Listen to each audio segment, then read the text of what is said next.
Warahmatullahi wabarakatuh. Waalaikumsalam. Selamat siang menjelang sore. Puji syukur kehadirat Allah Subhanahu wa taala dan salam salawat kepada Nabi Muhammad sallallahu alaihi wasallam. Bismillahirrahmanirrahim. Kita mulai kegiatan dengan terlebih dahulu dengan doa dari setiap peserta, mudah-mudahan kegiatan kita lancar dan bisa bermanfaat. Pemateri kita hari ini adalah Pak Ade Kristianto. Beliau adalah Kepala UKPBJ Universitas Palangkaraya, advisor LKPP, ahli kontrak LKPP, pendamping kontrak LKPP, fasilitator LKPP, Japfung LKPP, Japfung PBJ juga.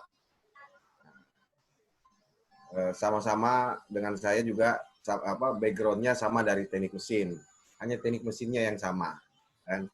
Nah, beliau smart, mungkin di dalam membawakan materi pada saat kegiatan nanti, silahkan kepada teman-teman nanti dari pemateri apakah memberi kesempatan untuk pada saat slide, ada pertanyaan dalam setiap slide, apakah langsung mau bertanya, apakah dikumpulkan. Nah, karena jangan biar peserta nggak rugi, karena personel manajerial yang di dalam PM 14 2020 ini khatamlah beliau. Nah, jadi di dalam apabila ada dalam slide, saya mohon izin kepada pemateri, jangan sampai peserta ada yang mau nanya tapi kelupaan pada saat karena terlena, kan? Iya, Pak C. Nanti. Mohon izin Pak C, mungkin kita sesi tanya jawabnya di akhir saja. Mungkin saya nyampaikan materinya dulu deh semua. Kenapa? Karena materinya ini berhubungan. Jadi kalau ditanya di awal, mungkin nanti saya jelaskan di akhir nanti. Malah terbuang waktunya maksud saya. Saya nyampaikan dulu semua. Dari awal sampai akhir dulu, baru nanti kita bahas sama-sama nanti. Seperti itu Pak C mungkin. Oke, terima kasih. Jadi para peserta silahkan dipersiapkan pertanyaannya sebanyak mungkin, kan? Sebanyak mungkin, biar dilahap sebanyak mungkin juga sama pemateri. Dan untuk mempersingkat waktu dan tempat, saya persilahkan. Silakan Pak.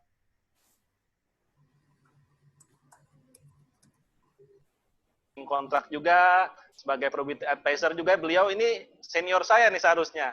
Saya banyak berguru sama beliau nih. Ada Pak Muklis juga, senior di Japfung PBJ juga. Ada Pak Andi Juwana juga nih, dari Luwu Timur nih, sebagai PPK nih beliau. Nah, ini kok masih belum jam. Oh ya, ini, perkenalkan, nama saya Ade Kristianto, seperti yang tadi sudah disampaikan sama Pak Arthur, sebagai moderator kita pada sore hari ini. Semoga apa yang disampaikan sama Pak C. Arthur tadi bisa saya sampaikan lah dengan sebaik-baiknya bagaimana tentang personil manajerial ini. Ini mungkin Pak Arthur, saya bukan kepala UKPBJ, tapi kepala UPPBJ-nya. Jadi masih di bawah UKPBJ dari Kemdikbud. Jadi kita cuma sebagai koordinasi di daerah, koordinasi di Satker. Kalau saya kepala UKPBJ-nya, artinya saya di Kemdikbud nih nantinya. Ini mohon izin saya sampaikan materi tentang apa sih personil manajerial ini, Bapak Ibu semuanya. Ini sudah jadi sudah jadi trending topik lah. Selalu dipertanyakan di WA grup dimanapun. Apa sih personil manajerial itu berdasarkan Peraturan Menteri PUPR nomor 14 tahun 2020. Dulu juga di PM yang Permen PUPR nomor 7 tahun 2019 juga sudah mengatur tentang personil manajerial, tetapi di sana masih belum rigid dengan seperti yang sekarang. Kalau sekarang personil manajerial di PM 14 tahun 2020 ini sudah sangat dibatasin Bapak Ibu. Nah, kalau untuk yang kecil mungkin Bapak Ibu lebih hafal dari saya nih. Cuma dibatasin 2 jabatan ya. hanya pelaksana dan juga petugas atau ahli ketiga. Kalau yang menengah sama besar itu ada 4 jabatan. Ada manajer pelaksana, setelah itu ada apa? Ada manajer teknik, ada petugas atau ahli ketiganya juga, sama satu kalau nggak salah itu ada siapa ya?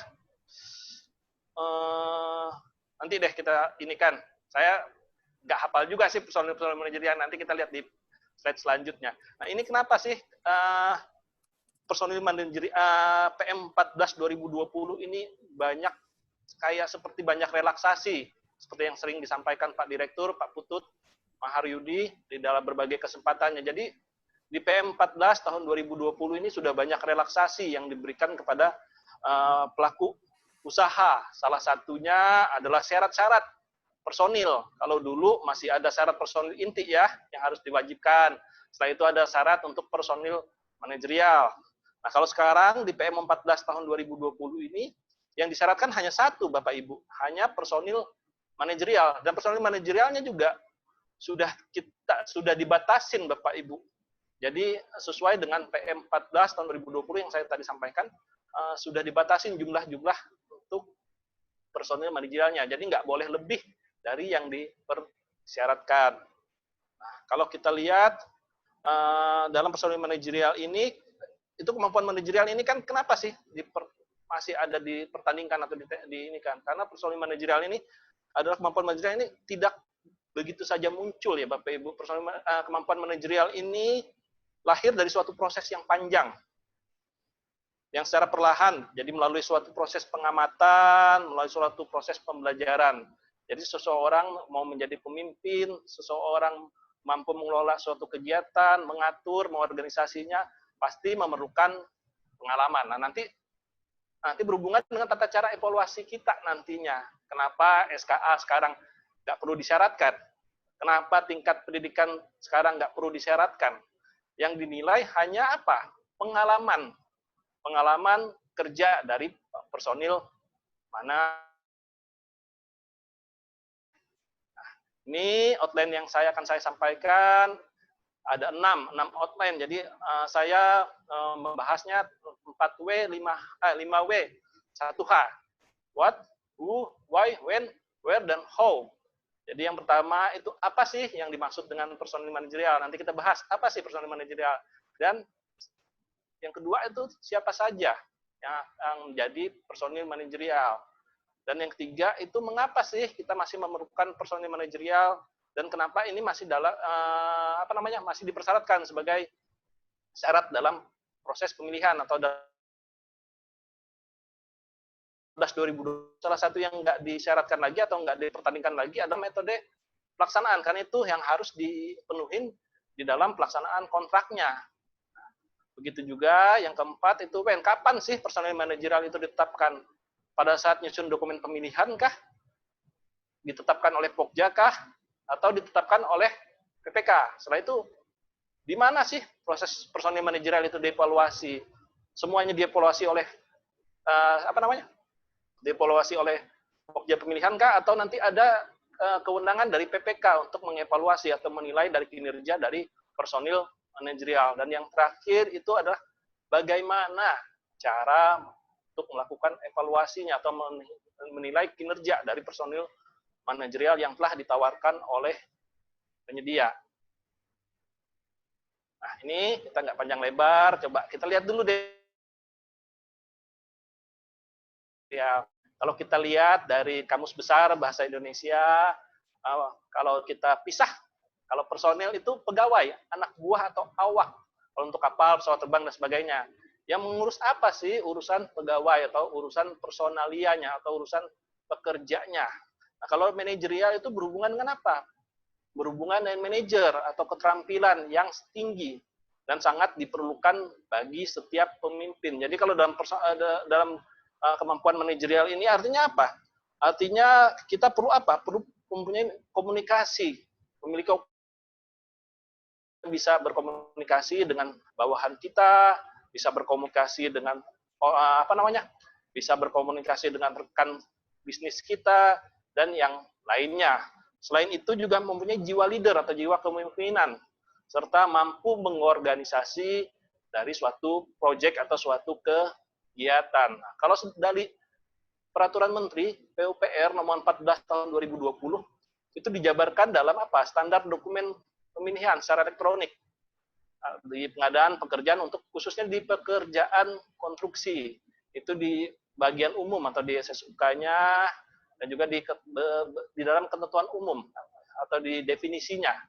Jadi personil manajerial itu didefinisikan sebagai tenaga ahli atau tenaga teknis yang ditempatkan sesuai penugasan pada organisasi pelaksanaan pekerjaannya. Nah, ke slide yang kedua, kita ini mau tahu sih, siapa sih personil manajerial ini?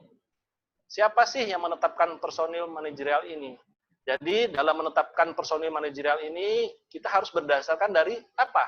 Dalam PUPR nomor 14 tahun 2020, personil manajerial ini ditetapkan berdasarkan apa? Segmentasinya atau kualifikasi pekerjaan konstruksinya, kecil, menengah, atau besar, atau dari sisi kompleksitas pekerjaan atau risiko dari pekerjaannya. Ini personil manajerial ini merupakan bagian dari spesifikasi teknis, yaitu spesifikasi dari jabatan kerja konstruksi. Dalam spesifikasi jabatan kerja konstruksi itu dijabarkan apa-apa saja sih personil yang dibutuhkan, baik dari personil yang mengurus manajerialnya ataupun personil tenaga tukangnya atau tenaga terampilnya yang diperlukan seperti mandor atau tenaga terampil untuk membangun suatu gedung, untuk memasang bata, untuk sistem perpipaannya dan lain-lain ya Bapak Ibu ya. Nah, kalau dari dari kompleksitas, kalau kita lihat dari Perpres 16 tahun 2018 untuk kompleksitas pekerjaan ini didefinisikan sebagai apa? Kalau kita lihat dari kompleksitas itu mempunyai resiko yang dimaksud dengan pekerjaan kompleks itu adalah pekerjaan yang mempunyai resiko tinggi dan juga memerlukan apa? Teknologi tinggi serta menggunakan peralatan yang didesain khusus dan atau memiliki kesulitan untuk didefinisikan secara teknis terkait cara memenuhi kebutuhan dan tujuan pengadaannya. Kalau dari sisi kompleksitas pekerjaannya ya Bapak Ibu, kalau dalam Perpres 16 2018 ini kita masih berbicaranya kualitatif. Jadi masih belum ada kriteria kuantitatifnya. Jadi kalau kompleks itu berapa sih nilainya seperti kita lihat tinggi. Itu kan masih kualitatif. Tapi kuantitatifnya tinggi itu kalau untuk rata-rata orang Indonesia untuk tinggi di atas 165 itu tinggi ya Bapak Ibu. Tapi kalau untuk orang luar negeri atau orang bule atau dari Eropa 165 itu kayak Lionel Messi pemain bolanya paling pendek ya Bapak Ibu ya. Karena rata-rata untuk pemain bola itu rata-rata untuk pemain Eropa itu standarnya yang tinggi itu 185, malah di atas 2 meter ya Bapak Ibu. Nah, kalau dalam dalam Perpres 16 2018 pekerjaan kompleks itu masih belum terdefinisi secara kuantitatif. Jadi masih kualitatif seperti yang tadi saya sampaikan, dia harus punya risiko tinggi untuk pekerjaannya, perlu teknologi tinggi. Nah, teknologi tinggi ini seperti apa? Belum ada batasannya. Peralatan yang didesain khususnya seperti bagaimana? Dan juga apa? Kesulitan untuk didefinisikan secara teknis. Nah, ini masih belum ada batasan-batasannya, belum bisa dideskripsikan dengan acuan-acuan atau penilaian-penilaian. Nah, kalau kita lihat dari kompleksitas pekerjaan untuk segmentasi atau kualifikasi pekerjaan, kalau dilihat dari peraturan pemerintah nomor 22 tahun 2020 khususnya untuk yang pekerjaan konstruksi ya. Karena kita bicara hari ini tentang pekerjaan konstruksi. Kalau kita lihat PP 22 tahun 2020 yaitu tentang aturan pelaksanaan dari Undang-Undang Jasa Konstruksi nomor 2 itu tahun 2017 kita melihat segmentasi pasar jasa konstruksi itu berdasarkan kriteria apa? Ada 3. Ada kriteria risiko, teknologi, dan juga biaya. Kalau biaya, kita lihat segmentasinya diatur melalui apa? PUPR nomor 14 tahun 2020 ini, yang sudah direvisi ya. Kalau yang dulu untuk usaha kecil kan cuma sampai 2,5 M. Jadi kalau yang untuk ya kalau nggak salah. Jadi untuk besar 2,5 M sampai 25 ya kalau nggak salah. Nah, saya nggak hafal juga ya Bapak Ibu, nanti kita bisa buka nanti di peraturan Menteri PUPR-nya. Nah, kalau dari resiko itu berdasarkan aspek apa saja? Resiko itu berdasarkan dari ruang lingkup pekerjaannya Bapak Ibu, dari lokasinya juga, lokasi pekerjaannya. Mungkin kalau Pak Arthur, kalau pekerjaannya di Papua, resikonya walaupun pekerjaannya kecil ya Pak Arthur, tapi resikonya sangat tinggi. Mungkin karena ada apa? Gangguan dari gerakan-gerakan OPM ya, nah, ini atau gerakan separatis. Dan juga lihat dari kebutuhan sumber daya tenaga kerjanya. Kalau dari kriteria teknologi itu ditentukan berdasarkan aspek apa? Material, peralatan, juga metode pelaksanaan yang dibutuhkan. Nah, ini di mana sih ditetapkan? Nanti ini kita akan bahas juga panjang lebar nanti di perencanaan, di tahap persiapan pengadaannya sampai pemilihan, sampai nanti pelaksanaan kontraknya. Siapa sih yang berwenang menetapkan ini? Kalau kita lihat, kalau untuk subkualifikasi atau segmentasi kecil, itu cukup 2 yang dipersyaratkan.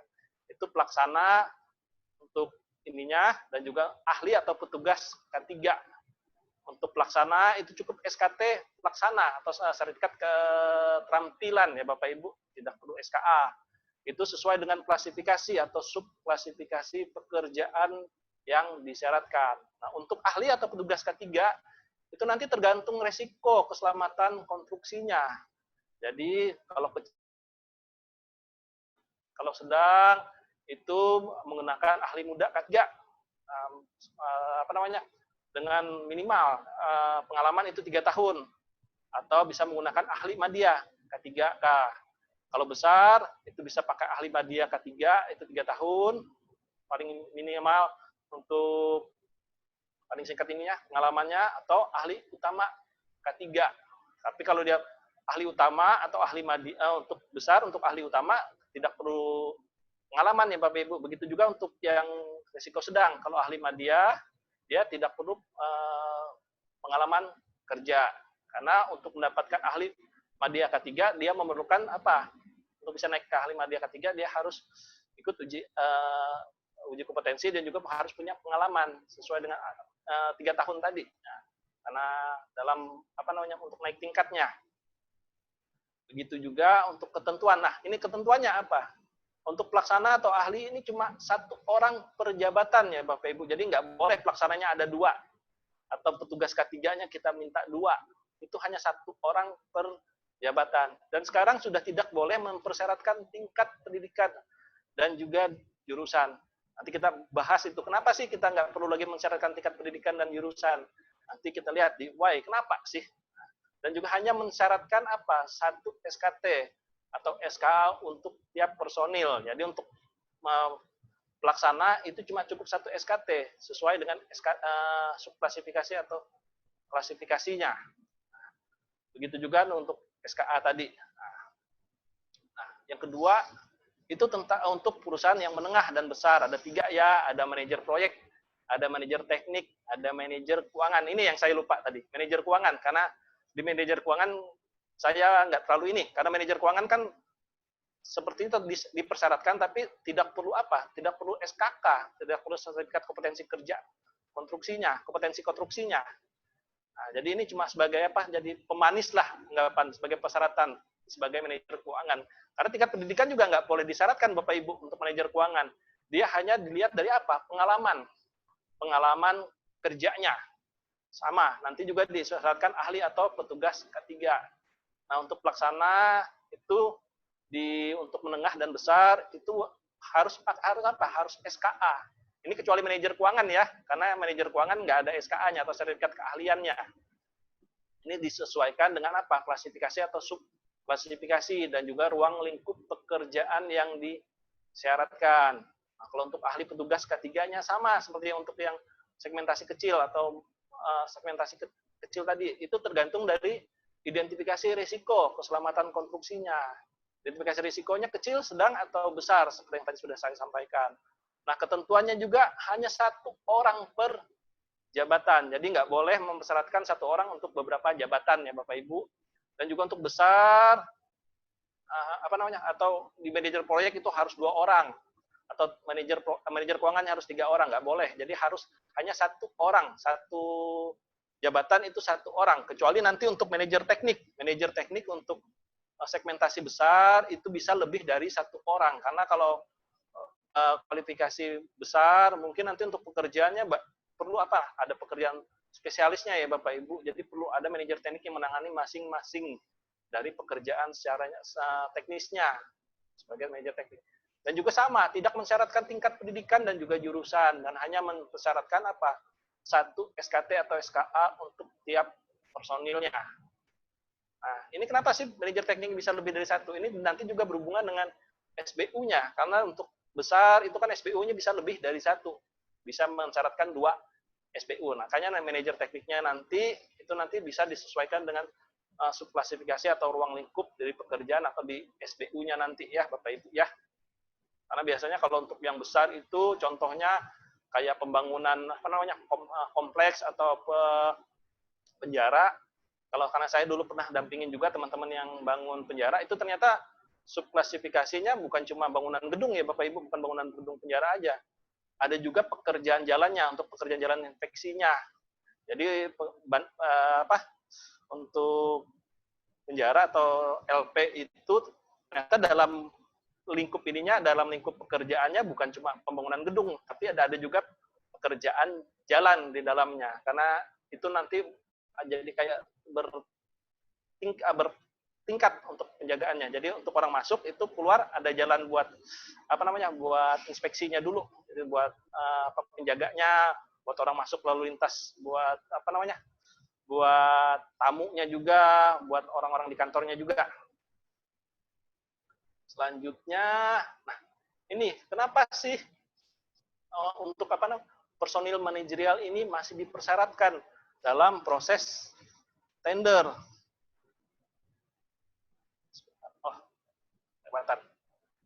Proses tender. Karena apa? Karena personil dan peralatan pekerjaan konstruksi ini memiliki peran yang sangat penting, atau memiliki kedudukan yang sangat penting dalam menentukan tercapainya kinerja dari pekerjaan konstruksi, di mana kinerja yang baik itu diperoleh melalui apa? Melalui penjaminan mutu dan pengendalian pekerjaan konstruksi. Karena sesuai dengan SE Menteri PUPR nomor 15 tahun 2019 tentang pengendalian mutu dan buat penjaminan mutu dan pengendalian pekerjaan konstruksi itu, salah satu yang dipersyaratkan adalah apa? Adalah organisasi kerja atau personil dari pelaksana pekerjaan konstruksinya, dalam merangka menjamin mutu dan pengendalian mutu pekerjaan konstruksi.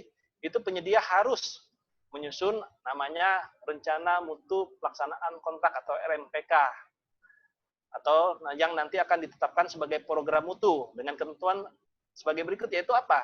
Disusun saat penyedia melaksanakan pre-construction meeting. Jadi setelah tanda tangan kontrak, pelaksanaan kontrak itu akan dibahas bersama-sama RMPK yang diserahkan oleh penyedia kepada PPK atau pengguna jasa, yang nanti akan bersama-sama dengan konsultan dengan pengawasan itu akan ditetapkan sebagai program mutu yang berfungsi untuk apa? Untuk penjaminan mutu dan pengendalian mutu pelaksanaan pekerjaan konstruksinya nanti.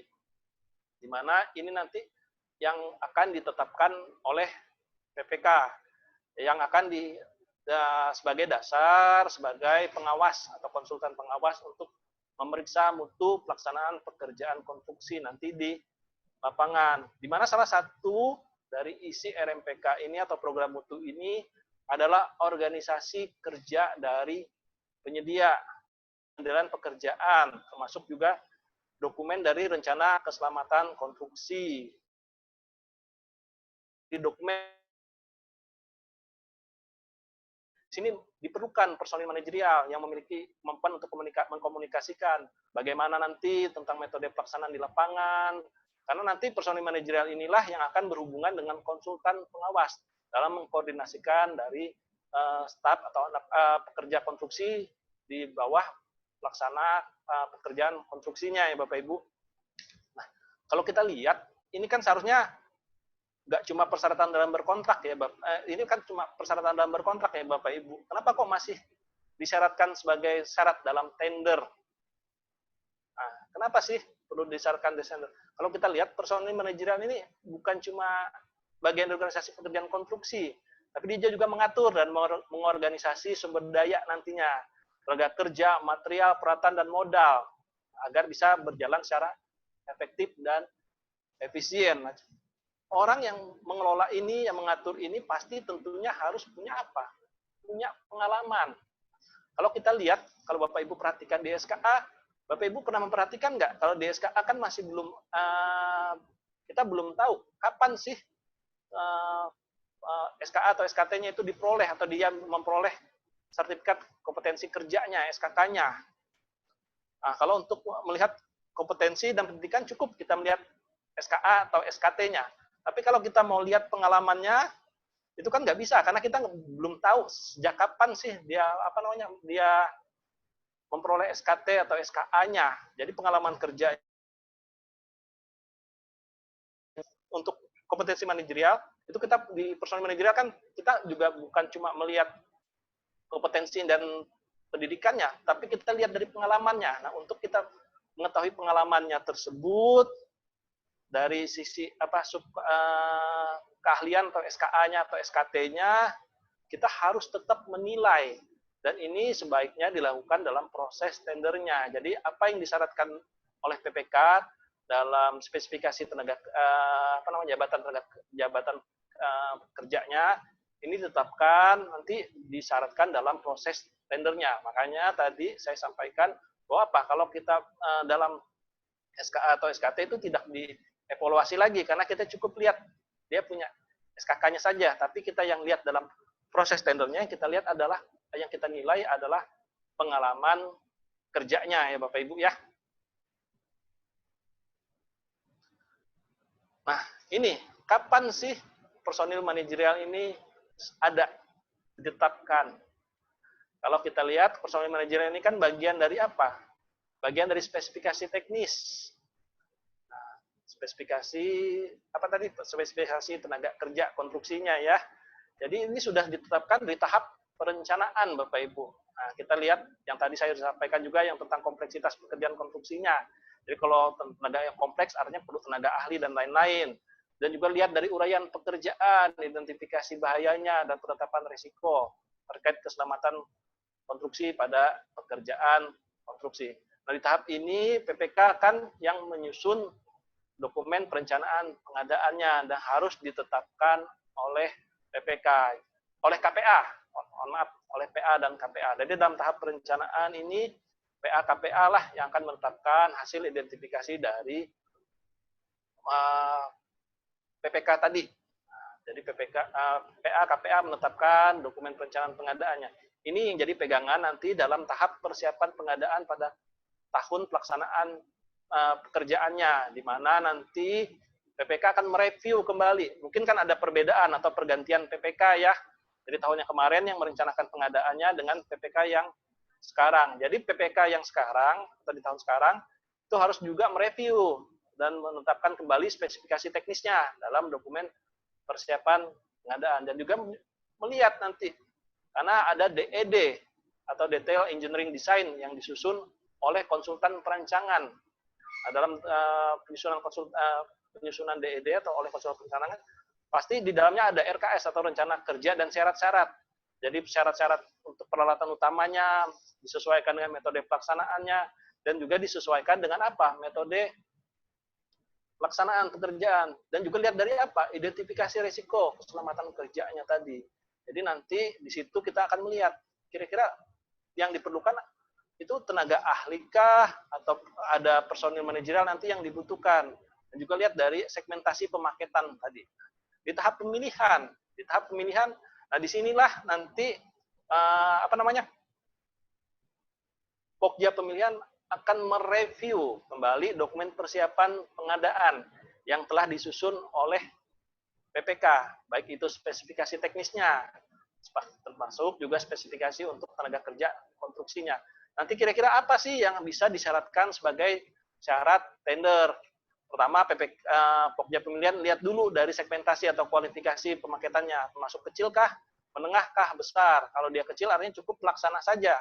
Kalau dia menengah artinya yang disyaratkan bisa manajer teknik, ada manajer pelaksana, ada manajer keuangan, dan juga ahli atau petugas K3. Nah, kalau ahli atau petugas K3 nanti bukan dari segmentasi atau kualifikasi usahanya ya Bapak Ibu, tapi dari tingkat atau identifikasi risiko. Risikonya rendah, sedang, atau tinggi nantinya. Nah, kalau dalam tahap kontrak, ini nanti sebelum prakontrak nanti untuk ini personil manajer akan dibuktikan untuk apa namanya? Untuk sertifikat kompetensinya, sertifikat SKK-nya tadi. Di saat rapat persiapan penunjukan penyedia. Jadi dalam pemilihan, pokja pemilihan tidak akan meminta SKA-nya ya Bapak Ibu. Jadi dia cuma menilai pengalaman kerjanya saja sesuai apa tidak. Ada nggak personil yang disampaikan. Gitu. Jadi kalau untuk daftar personil manajerial itu yang disampaikan nanti di di dalam ini waktu penyusunan ini disusun nanti oleh PPK di dalam penyusunan rancangan kontrak ya Bapak Ibu. Ini yang sering tertinggal sepertinya. Dalam rancangan kontrak itu ternyata wajib diisi sama PPK. Jadi untuk daftar personil manajerialnya, nama personil jabatannya itu harus apa saja. Nah, jadi untuk yang bintang 1 itu wajib diisi PPK. Sewaktu penyusunan rancangan kontrak. Jadi bintang 1 ini jabatannya harus diisi. Setelah itu pengalaman kerjanya, profesionalnya, itu minimal berapa tahun, dan sertifikat kompetensi kerjanya. Nah, nanti yang untuk bintang 2-nya nanti setelah setelah rapat persiapan penandatangan kontrak. Seperti nama personilnya kan, nama personil kan masih belum ada di rancangan kontrak. Karena belum ada pemilihan penyedia, dan juga tingkat pendidikan atau ijazahnya. Selanjutnya kita lihat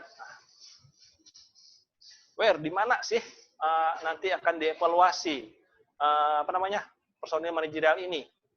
Kalau dalam pemilihan penyedia itu personil manajerial ini ditetapkan dalam sebagai persyaratan teknis penawaran ya Bapak Ibu ya. Jadi kalau ada penyedia nanti yang menyampaikan di dokumen kualifikasi atau pemeriksaan kualifikasi itu nggak dinilai Bapak Ibu, karena ini merupakan persyaratan teknis penawaran. Dan ini dituangkan dalam lembar data, bukan LDK ya, tapi LDP ya Bapak Ibu, mohon maaf, lembar data pemilihan. Ini kalau untuk yang kecil, jabatannya dalam pekerjaan yang akan dilaksanakan untuk pelaksana atau ahli K3 konstruksi atau petugas keselamatan konstruksi. Dan untuk menengah, itu manajer pelaksana atau manajer proyek, atau manajer teknik, manajer keuangan, dan ahli K3 konstruksi. Buktikan untuk sertifikat kompetensi kerjanya atau SKK-nya. Nanti, sewaktu prakontrak, itu waktu pre-award meeting atau rapat persiapan penunjukan penyedia. Di situ, PPK akan meminta penyedia untuk membuktikan sertifikat kompetensi kerjanya. Jadi bisa memperlihatkan sertifikatnya atau SKA atau SKT-nya. Tapi tidak perlu menghadirkan tenaga ahlinya atau tenaga personilnya. Jadi cukup meminta bukti sertifikat kompetensinya. Nah, baru nanti meminta kehadirannya sewaktu pasca kontrak, setelah berkontrak. Itu saat pre-construction meeting. Jadi saat pembahasan RMPK dan juga RKK, nanti diminta kehadiran dari personil manajerialnya, karena mereka ialah yang akan berkoordinasi dengan konsultan pengawas dan juga dengan PPK, membahas RMPK ini atau RKK ini menjadi menjadi program nanti, karena mereka lah yang akan mengorganisasi, memerintahkan atau melaksanakan pengawasan nanti di lapangan sebagai wakil sah dari pelaku jasa penyedia jasa konstruksinya. Ini perlu dilakukan Perlu dilakukan evaluasi kinerja juga oleh PPK. Karena kalau dia tidak sesuai dengan kemampuannya mungkin tidak sesuai, mungkin dari penilaian kinerja PPK personil manajer ini tidak memuaskan atau tidak sesuai dengan yang diharapkan, pengalamannya saja yang banyak ternyata di lapangan nggak sesuai, ini dapat diganti. Kalau kita lihat di SSUK, syarat-syarat umum kontrak, ini dapat diganti apabila tidak mampu atau tidak dapat melakukan pekerjaannya dengan baik dan tidak menerapkan prosedur SMKK untuk ahli atau petugas K3-nya. dan atau mengabaikan pekerjaan yang menjadi tugasnya. Nah, ini Bapak Ibu. Nah, bagaimana sih cara menyampaikannya? Jadi pelaku usaha itu menyampaikan dalam dokumen penawaran teknis ya. Jadi Bapak Ibu semua mungkin ada yang dari penyedia. Jadi pelaku usaha itu harus menyampaikannya dalam dokumen penawaran teknis. Jangan sampai di dokumen kualifikasi ya atau pemeriksaan kualifikasi. Jadi step 2-nya itu pokja pemilihan. Nanti pokja puluhan akan melakukan evaluasi teknis penawaran untuk 3 penawaran yang terendah, setelah lulus administrasi dan koreksi aritmatik. Jadi saat apa? Saat evaluasi teknis ya Bapak Ibu lakukan untuk personil manajerial. Nah di PPK nanti adalah saat pre-award meeting-nya atau PAM-nya, itu memastikan bukti sertifikat kompetensi kerjanya, dan juga nanti saat apa? Saat pelaksanaan kontraknya. Jadi menilai kinerja personil dalam pelaksanaan kontraknya. Jadi kalau personil manajerialnya ini tidak mampu melaksanakan pekerjaan dengan baik dari penilaian PPK, itu bisa diminta untuk penyedia jasa konstruksinya untuk mengganti dari personil manajerial tersebut. Nah ini, kalau pelaku usaha menyampaikan nanti cukup dengan ini Bapak Ibu. Ini contohnya yang harus disampaikan, ada nama, riwayat pendidikan, ada jabatan pekerjaan yang akan dilaksanakan, dan juga pengalaman kerjanya, atau bisa menyampaikan apa? Daftar, dan juga menyampaikan daftar riwayat hidup personil manajerial. Penyedia juga bisa bukan menyampaikan daftar riwayat hidup personil manajerial Bapak Ibu. Dia bisa menyampaikan juga apa? Referensi kerja dari pengguna jasanya. Kalau di daftar isian, kalau dalam evaluasi nanti pokja pilihan untuk daftar isian personil manajerial untuk posisi dan jabatan personil manajerial yang akan dilihat. Posisinya benar nggak? Dan jabatan personilnya sesuai dengan jabatan personil manajerialnya nggak? Dan juga dilihat riwayat pendidikannya. Karena nanti berhubungan dengan pengalaman kerjanya ya Bapak Ibu. Jadi pengalaman kerjanya itu dihitung setelah apa? Setelah lihat dari riwayat pendidikannya. Riwayat pendidikan minimal untuk memperoleh sertifikat kompetensi kerjanya. Jadi pengalaman kerjanya itu dihitung adalah sejak kapan nanti personilnya tersebut sudah lulus dari apa? Dari tingkat pendidikan yang disyaratkan dalam pelaksanaan dalam apa? Dalam memperoleh sertifikat kompetensi kerjanya. Contohnya seperti untuk pelaksana. Kalau yang pelaksana kan minimal kan D1. Jadi dilihat dia D1 itu lulusnya tahun berapa. Jadi pengalaman kerjanya nanti dihitung setelah dia lulus D1 ya Bapak Ibu. Nah, kalau untuk ahli muda, dia kan syarat minimalnya untuk memperoleh SKA muda itu D3. Kalau minimal D3 artinya dia harus lulus D3 dulu. Baru pengalaman kerja setelah dia lulus D3 tersebut bisa diakui sebagai pengalaman kerja sebagai personil manajerial. Dan sertifikat kompetensi kerja itu tidak dievaluasi ya Bapak Ibu ya. Jadi hanya pengalaman kerjanya saja yang dievaluasi. Karena nanti sertifikat kompetensi kerja akan dibuktikan pada saat apa? Pre-award meeting-nya.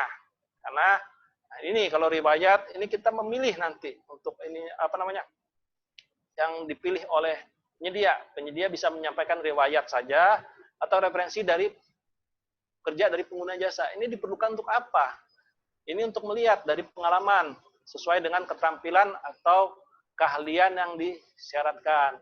Dan dihitungnya bagaimana Bapak Ibu? Jadi dihitung per tahun anggaran. Contohnya, kalau dalam 1 tahun anggaran dia memperoleh 2 pekerjaan, dia tetap dihitung satu pekerjaan ya Bapak Ibu.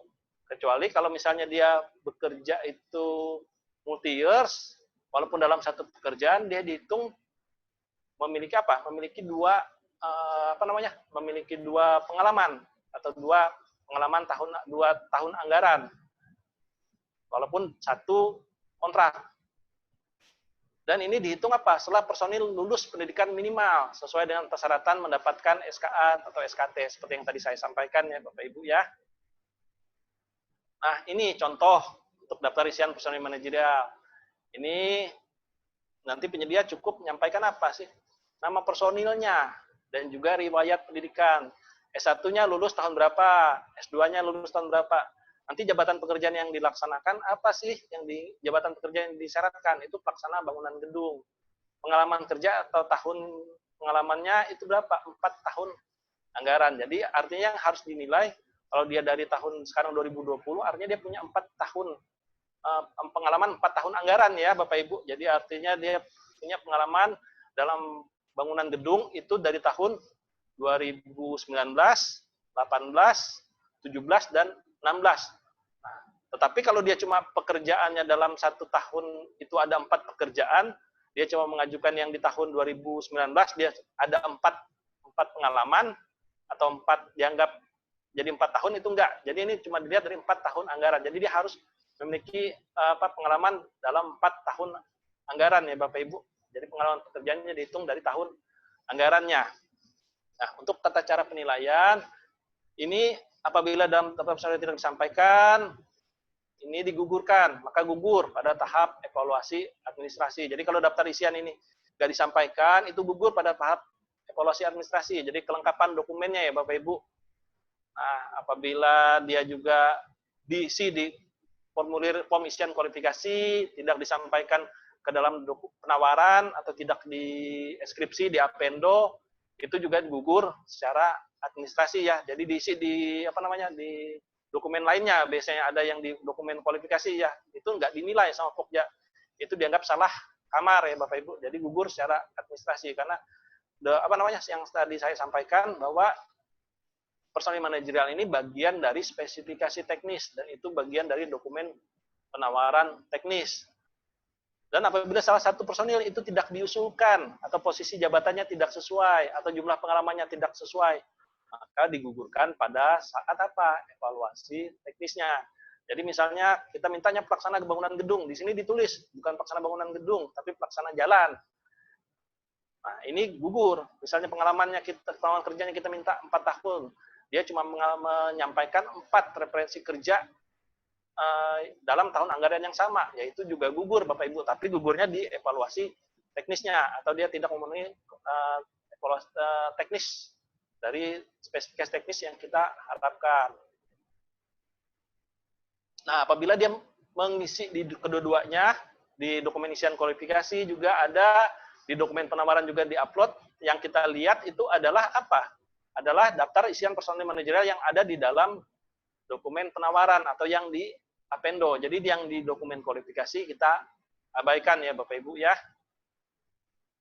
Nah, ini juga bisa dia menyampaikan daftar riwayat hidup. Jadi kita lihat di sini isiannya seperti ada jabatan, ada nama perusahaan, nama personilnya, sampai nanti nama kegiatan, sampai lokasi kegiatan dan juga uraian tugasnya. Nah, di uraian tugas ini yang sangat penting ya Bapak Ibu. Jadi misalnya contoh yang kita syaratkan adalah pelaksana bangunan gedung. Kita syaratkan dia punya SKT untuk pelaksana jalan. Ternyata dia menyiapkan bendungan. Tapi dalam uraian pekerjaannya, dalam uraian tugasnya atau ruang lingkup pekerjaannya ternyata dalam pembangunan pembangunan bendungan tersebut ada pembangunan jalan juga di dalamnya dan dia bertugas dalam sebagai SKT dalam pelaksana jalan tersebut. Itu dianggap sebagai sebagai pengalaman yang sesuai nanti dengan apa yang disyaratkan. Jadi bukan lihat dari pekerjaannya ya Bapak Ibu, tapi dari ruang lingkup pekerjaan yang dikerjakan. Untuk tata cara penilaiannya, pokoknya menilai bahwa substansi dalam daftar riwayat pengalaman sudah mencakup substansi. Kalau misalnya ini berbeda ya Bapak Ibu. Jadi kalau daftar riwayat hidup personil manajerial ini disampaikan berbeda. Jadi mereka pakai format mereka. Pokoknya menilai apakah substansi daftar riwayat hidup pengalaman sudah mencakup substansi dalam kita menghitung pengalaman pekerjaan sesuai dengan dokumen pemilihannya. Dan juga apabila meragukan, maka Pokja pemilihan dapat melakukan klarifikasi kebenaran pengalaman kepada peserta. Dan peserta yang tidak memberikan tanggapan atas permintaan klarifikasi tersebut, maka bisa digugurkan. Nah, bagaimana kalau misalnya ini nggak ditandatangani, Bapak Ibu? Ini penyedia langsung upload, jadi tidak ditandatangani oleh personil manajerialnya atau tidak ditandatangani oleh pelaku usahanya. Ini tetap kita evaluasi ya Bapak Ibu.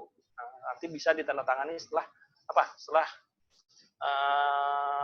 penyedia diundang dalam tahap prakontrak nantinya. Karena dengan mengupload ini sudah menjadi apa namanya tanda tangan digital oleh penyedia, karena yang membuat pernyataan ini bisa oleh untuk daftar riwayat hidup personil manajerial itu bisa oleh personilnya sendiri ataupun oleh pelaku usahanya. Nah, untuk riwayat pengalaman sesuai substansi format dokumen pemilihan. Kalau berbeda itu tidak menggugurkan ya Bapak Ibu, tapi kita lihat substansinya. Jadi kalau lihat dari pengalaman kerjanya, kita itu berdasarkan dari Permen PUPR nomor 9 tahun 2013 Bapak Ibu. Jadi kita lihat di pengalaman kerjanya nanti apa namanya? Untuk pengalaman kerjanya itu minimalnya berapa tahun sih? Nah, kalau di dalam Permen PUPR nomor 9 tahun 2013 itu kita lihat pengalaman apa namanya? Kita lihat dari apa? Pendidikannya, pendidikan terakhirnya nanti. Misalnya dia memperoleh yang tadi saya sampaikan untuk menghitung pengalaman kerjanya itu kita lihat dari pendidikan terakhir untuk memperoleh SKA atau SKT-nya tadi. Nah, tadi yang saya sampaikan kalau dia apa namanya dia ahli muda kan minimal dia D3 kan. Nah, kalau minimal D3 artinya kapan sih dia dapat D3-nya, lulus D3. Nah, baru pengalaman kerja setelah dia lulus D3 itu yang baru bisa dihitung sebagai pengalaman kerjanya ya dalam apa namanya? Dalam SKA atau SKT-nya. Jadi bukan dilihat dari sejak kapan dia memperoleh SKA atau SKT-nya. Nah, bisa juga penyedia menyampaikan apa? Referensi dari pengguna jasa.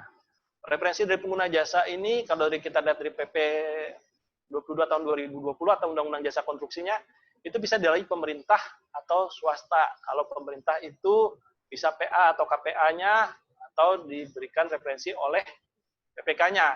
Kalau di swasta bisa oleh direktur atau developer atau pengembang yang melaksanakan proses pekerjaan konstruksinya. Jadi bukan oleh perusahaan ya, bukan dari perusahaan yang memberikan tugas Bapak Ibu. Banyak pemahaman di apa namanya di teman-teman khususnya buat penyedia jasa konstruksi, pengguna jasa itu adalah yang menggunakan jasa dari personil manajerialnya atau personilnya. Bukan Bapak Ibu, kalau kita lihat lagi dari Undang-Undang Jasa Konstruksi, baik dari pengguna jasa itu siapa sih? Pengguna jasa itu adalah pemerintah atau swasta yang yang menggunakan jasa penyedia jasa konstruksi.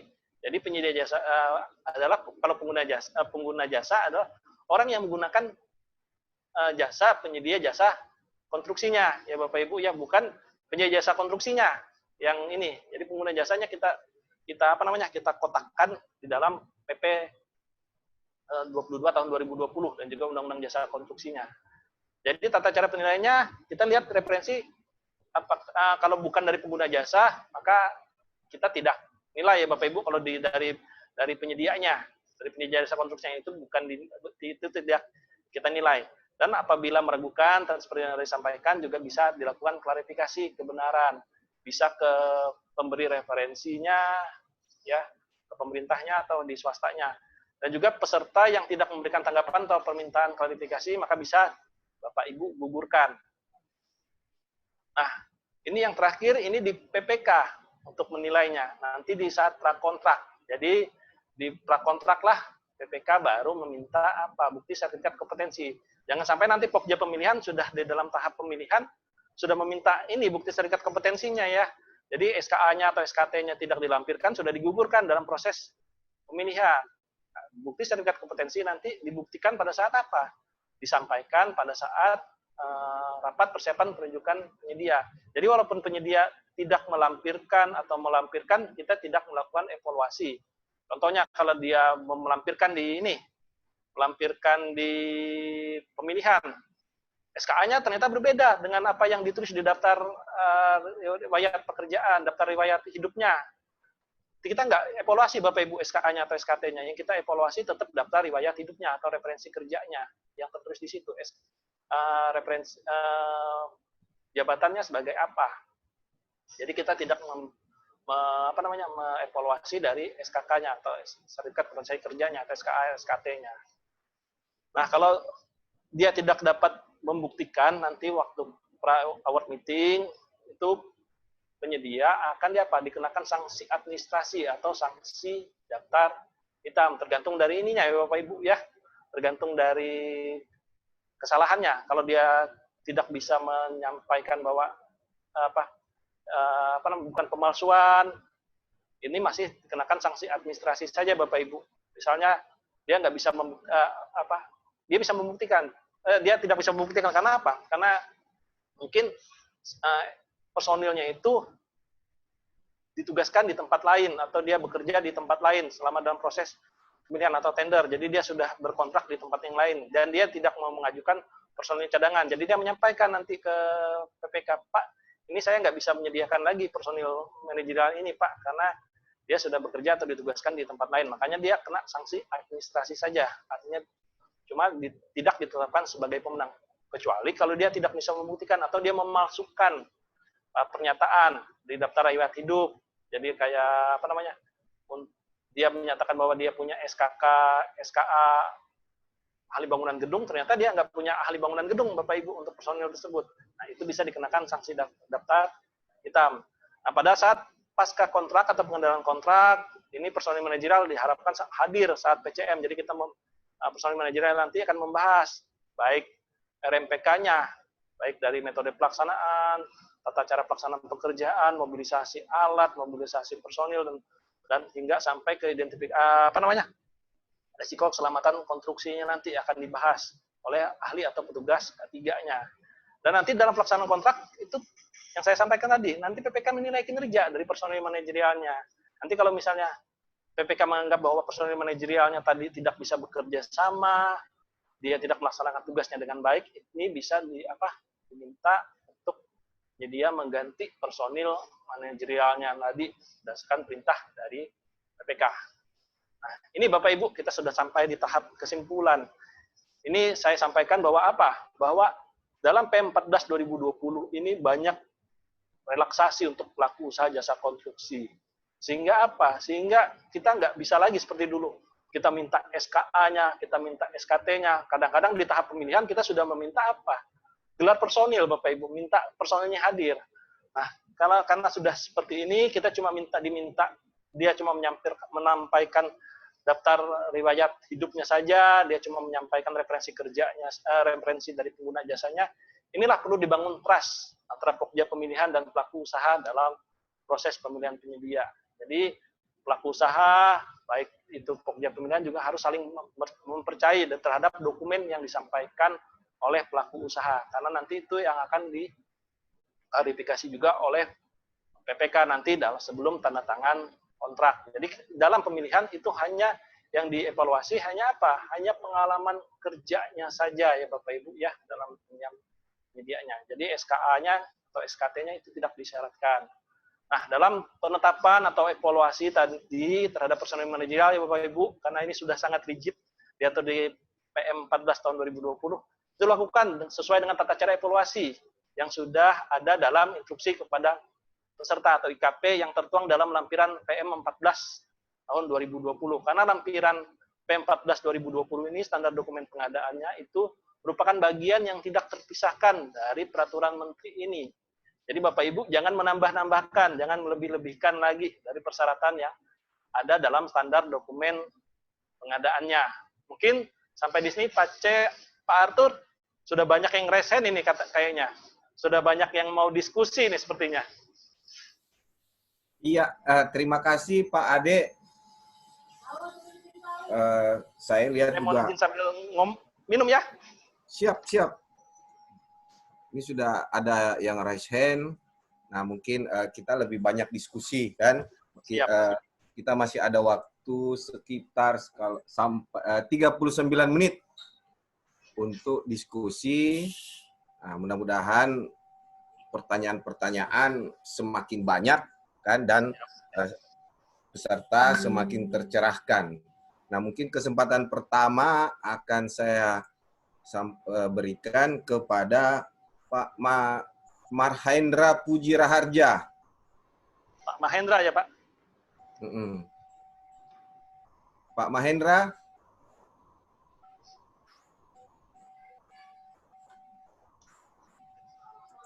Wah, mungkin ini Pak Mahendra resennya dari jam 1, Pak. Sudah kecapean ya Pak? Kecapean nunggunya? Nah, mungkin nanti kalau ada kembali Pak Mahendra ada kok kayaknya. Pak Mahendra atau mungkin belum di-unmute. Belum di-unmute katanya sepertinya. Atau belum nggak bisa unmute, kayaknya ke-lock sama ini. Saya coba buka lah. Dibuka dari Pace aja. Nah, silakan Pak Marhendra kalau sudah bisa unmute sendiri. Oke. Silakan Pak Marhendra.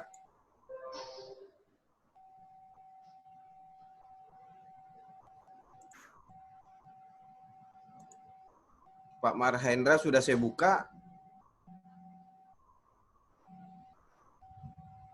Oke, nanti kalau sudah hadir, mohon maaf Pak Marhendra, nanti raise hand lagi ya. Ya, kalau sudah bisa connect suaranya, silakan. Yang kedua, saya beri kesempatan kepada Aprilia Bintang. Ibu Aprilia Bintang. Ya, Assalamualaikum Pak. Waalaikumsalam. Saya Cihe Pak dari UKBBJ Pekanbaru. Jadi ada beberapa pertanyaan Pak yang mau disampaikan. Yang pertama tadi Bapak jelaskan di awal terkait dengan kompleksitas pekerjaan. Iya, Ibu. Nah, kompleksitas pekerjaan ini kan Bapak jelaskan dari resiko, teknologi, dan biaya. Ya. Nah, biaya itu kan ada kuantitatifnya Pak, tapi resiko dan teknologi kan nggak ada kuantitatif. Nah, ini kan terkait kita menentukan dia masuk mana gitu. Terkait juga manajerial personilnya gitu Pak. Ya. Itu yang saya tanyakan, karena kan kalau kita bicara kualitatif, nah itu kan beda-beda gitu Pak, kalau memang tidak diukur. Itu yang pertama Pak. Yang kedua, terkait K3 Pak. Ya. Tadi kan K3 itu ada kecil, sedang, besar. Ya, kecil. Nah, dengan pertama muda gitu ya, media. Nah, itu kita menentukannya seperti apa tuh Pak? Kecil, sedang, besar itu. Karena kan kalau nggak ada batasan ukuran juga beda-beda lagi nih Pak, gitu. Bisa jadi, kalau bicara kualitatif agak repot nih Pak. Iya, benar sekali. Kalau kita di Pogja gitu. Dan yang ketiga itu terkait dengan manajer teknik. Tadi dibilang boleh lebih dari satu. Iya, untuk yang besar. Besar, non kecil. Nah.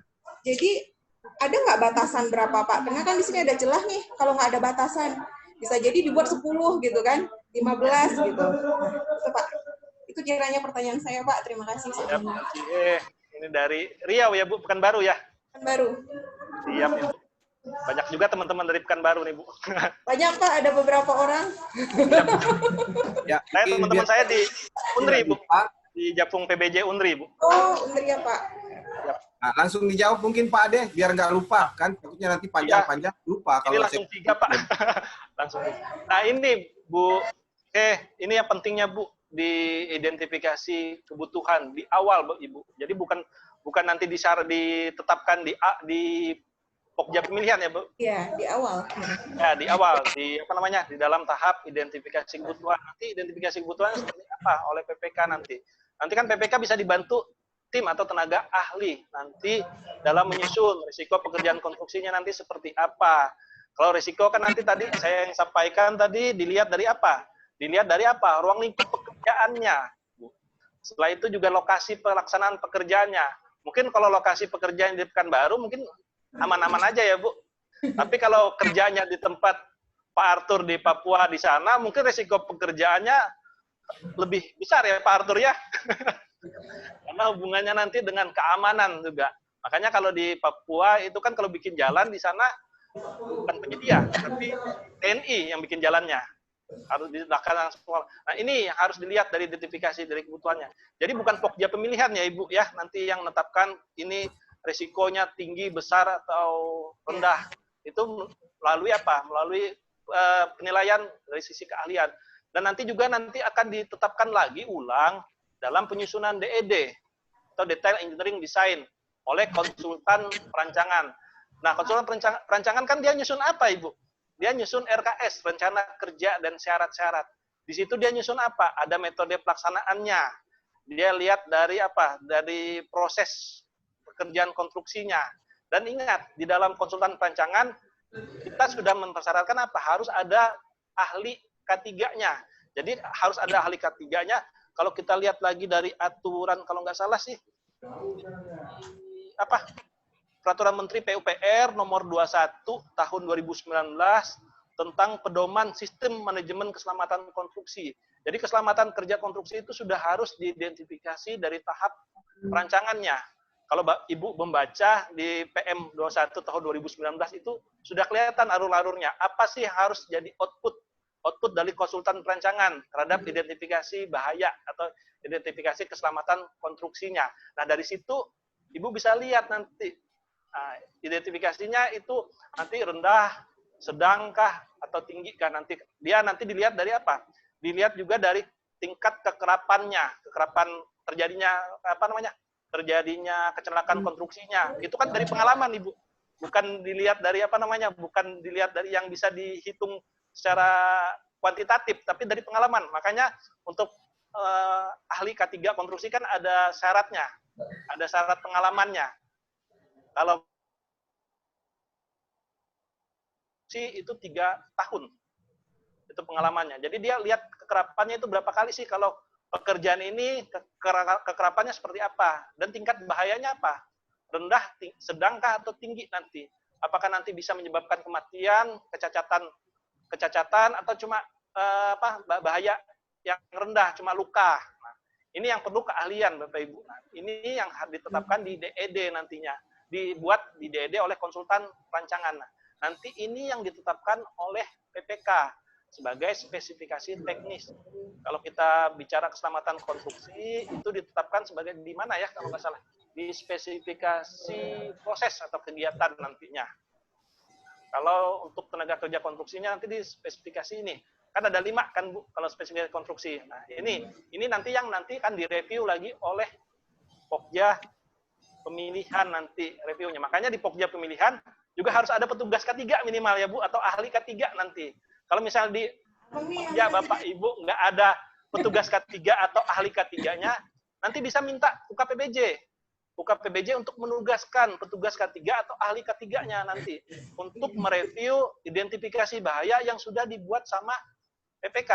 Jadi ini berjenjang ya Bu. Jadi ada tahap step by step-nya, jadi ada ada cross check-nya masing-masing. Jadi jangan sampai nanti keselamatan konstruksi ini diabaikan. Karena banyak sekarang pekerjaan konstruksi ini kan abai dalam keselamatan konstruksinya. Banyak kejadian-kejadian yang membahayakan dari pekerja. Nah ini mungkin Bu yang bisa saya jawab. Ada yang kurang ya Bu? Oh, manajer teknik ya Bu? Ada 2 lagi Pak. Ya, ada 2. Yang ini.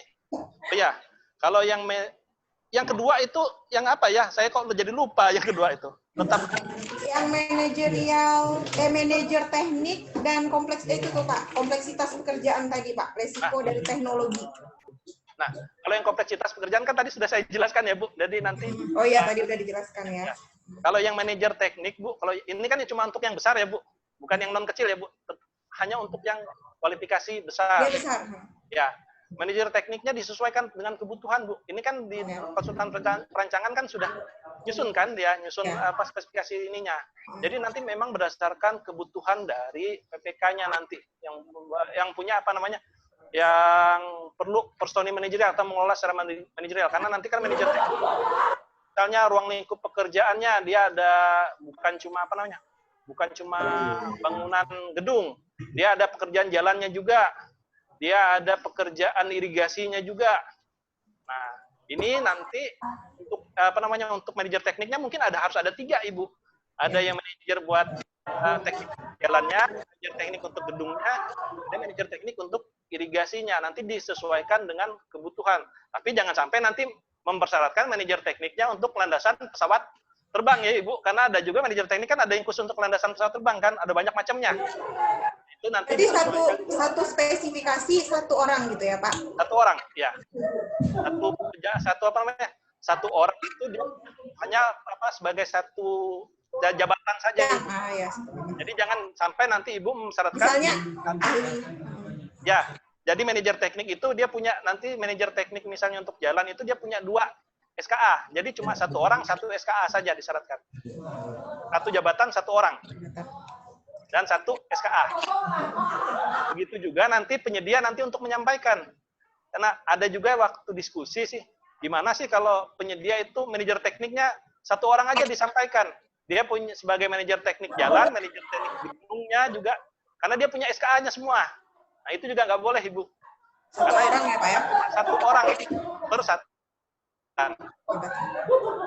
Karena nanti mungkin overlapping nanti pekerjaannya. Dia ngawasin jalan, juga ngawasin.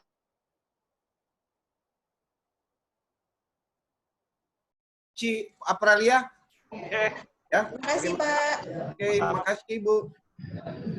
Selanjutnya ke Pak Hardan Sofyan.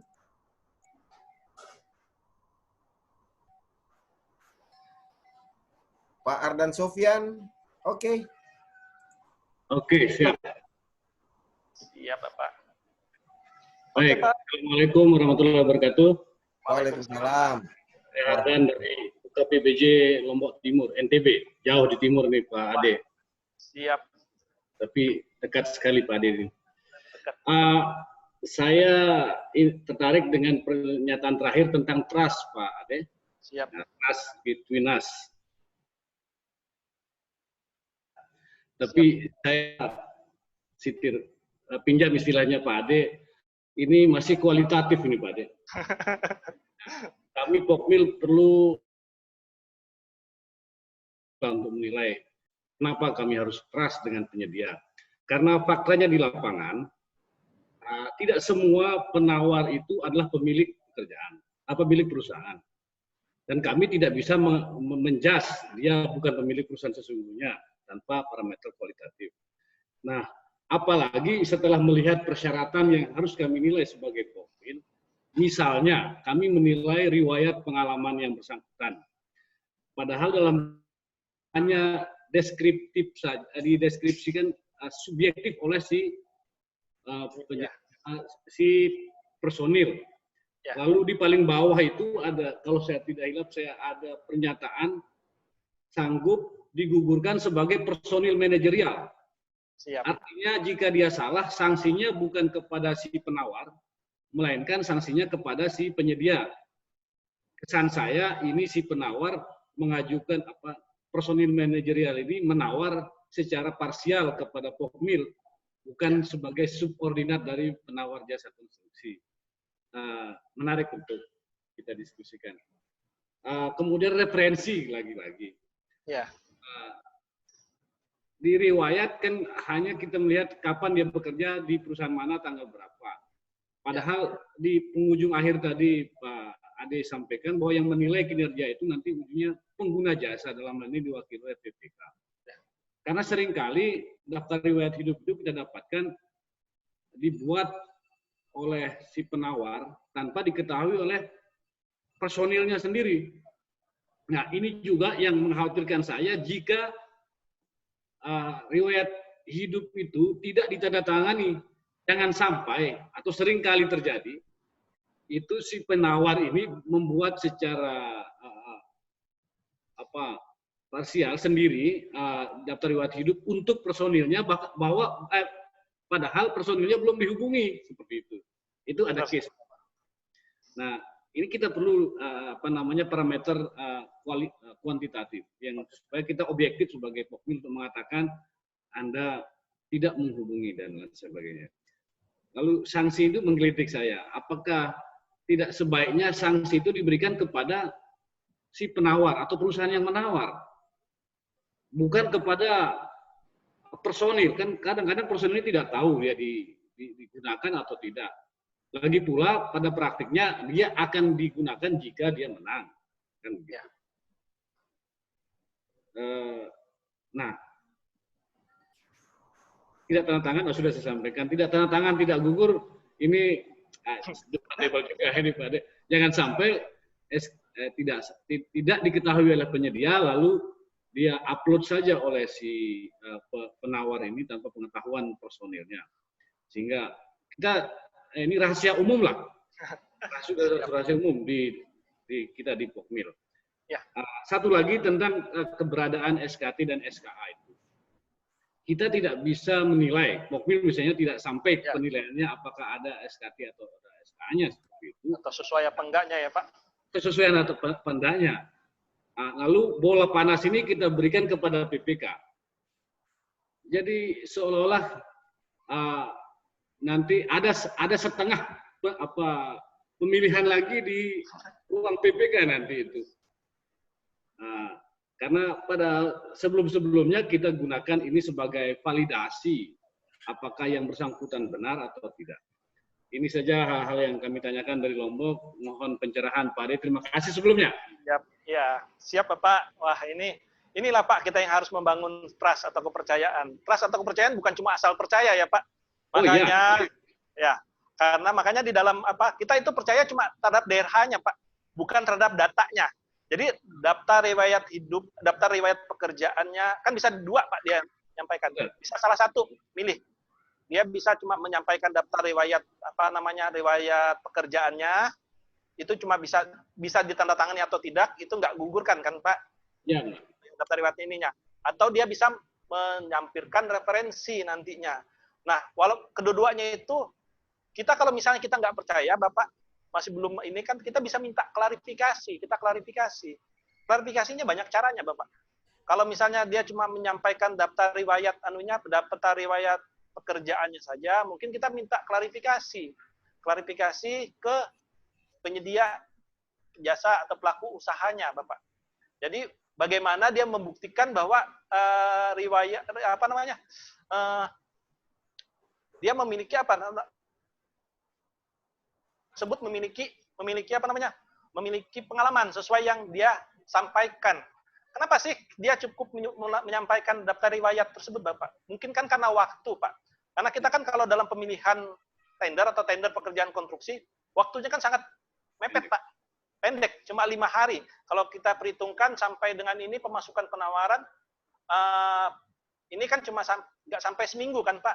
Dan itu kan perlu waktu oleh penyedia jasa konstruksi. Nah, ini yang nanti di saat Bapak melakukan evaluasi, kalau ini nggak meyakinkan, contohnya tahun anggarannya kok nggak sesuai, atau seperti dibuat-buat oleh ininya. Nah, ini yang harus Bapak klarifikasi. Jadi percaya bukan cuma asal percaya, Pak, trust-nya. Jadi Bapak juga kan mungkin bisa lihat di SIKI nanti, di SIKI LPJK. Atau mungkin nanti saya perlihatkan aja ya Pak, contohnya. Oke. Saya kasih lihat. Sekarang kan sudah pakai teknologi informasi Pak, jadi lebih gampang Bapak Ibu buat memeriksa dari ininya. Coba saya buka deh. Share screen-nya saya buka di ini. Jadi Bapak Ibu, kalau mau mengecek tenaga kerja yang keahlian atau SKT atau SKA, Bapak Ibu nggak perlu lagi harus ada SKA atau SKT-nya Bapak Ibu. Bapak Ibu cukup tahu nama lengkapnya atau NIK-nya saja.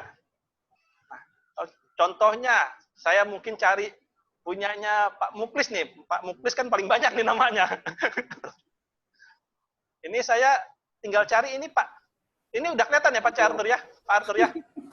Udah kelihatan. Nah, kelihatan Pak. Siap.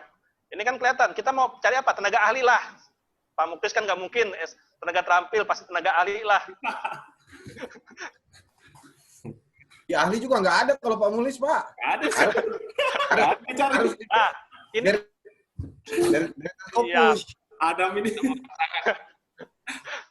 Nah, ini kan sudah bisa kelihatan, Bapak Ibu. Ini Pak Muklis ini banyak nih. Ada Pak Muhammad Muklisin, Pak Muhammad Muklis. Nah, ini kan bisa kita cek, Bapak Ibu. Nah, ini trust-nya kita lihat dari sisi teknologi informasi juga. Jadi jangan cuma percaya dengan SKA yang fotokopian atau lain-lain, karena biasanya juga penyedia juga nakal juga. Kadang-kadang SKA-nya, fotokopiannya ditempelin sama ini. Kita trust-nya lihat di LPJK-nya. Di sini kan kita bisa lihat ini. Mungkin namanya nanti nama lengkap yang mana sih? Ini. Mungkin kita buka satu contohnya punya Pak. Ini Pak Muhammad Muklis nih. Tapi AMD nih seharusnya. Harusnya sampai MM nih kayaknya, MH ya. Ah, ini kita bisa lihat Bapak Ibu nanti. Nanti jenjang pendidikannya lengkap di sini. Nah, nanti disinilah nanti juga kelihatan daftar riwayat pekerjaan atau daftar riwayat proyeknya. Kan nggak mungkin dia ngerjain ini bersamaan sesuai dengan DRH yang dia sampaikan nanti. Nanti mungkin ada dokumen-dokumen yang nggak sesuai dengan ini nanti. Nah, nanti inilah trust-nya, kita percaya dulu. Nanti baru dibuktikan waktu PPK nanti minta bukti bukti SKA-nya. Kenapa sih kita sekarang nggak minta lagi SKA atau SKT yang ininya atau minta sampai pembuktian kualifikasi? Karena itu nanti menghalangi persaingan usaha, Bapak Ibu, kalau kita lihat. Dan kadang-kadang juga sekarang kan SKA atau SKT itu dijadikan ajang jualan oleh oleh penyedia jasa konstruksinya, atau malah SKA atau SKT-nya itu disimpan sama penyedia jasa konstruksinya. Jadi harapannya nanti SKA atau SKT-nya tadi memang betul-betul disimpan oleh personil manajerialnya atau personil tenaga ahlinya, Bapak Ibu. Kita mempercayai mereka, kita percaya mereka bahwa mereka juga nanti mereka menyampaikan hal tersebut nanti waktu mau dapat pekerjaan kan, mereka baru mengusahakan, baru membuktikan nanti sertifikat. Ini loh, saya minjem SKA Bapak Ibu dari personilnya ini, kalau nanti Bapak Ibu mau ditunjuk jadi penyedia, sudah ditetapkan pemenang dulu oleh oleh Pokja pemilihan. Jadi jangan sampai waktu tender aja sudah diminta-minta nih dokumen-dokumen aslinya. Sampai-sampai personil manajerialnya diminta datang juga.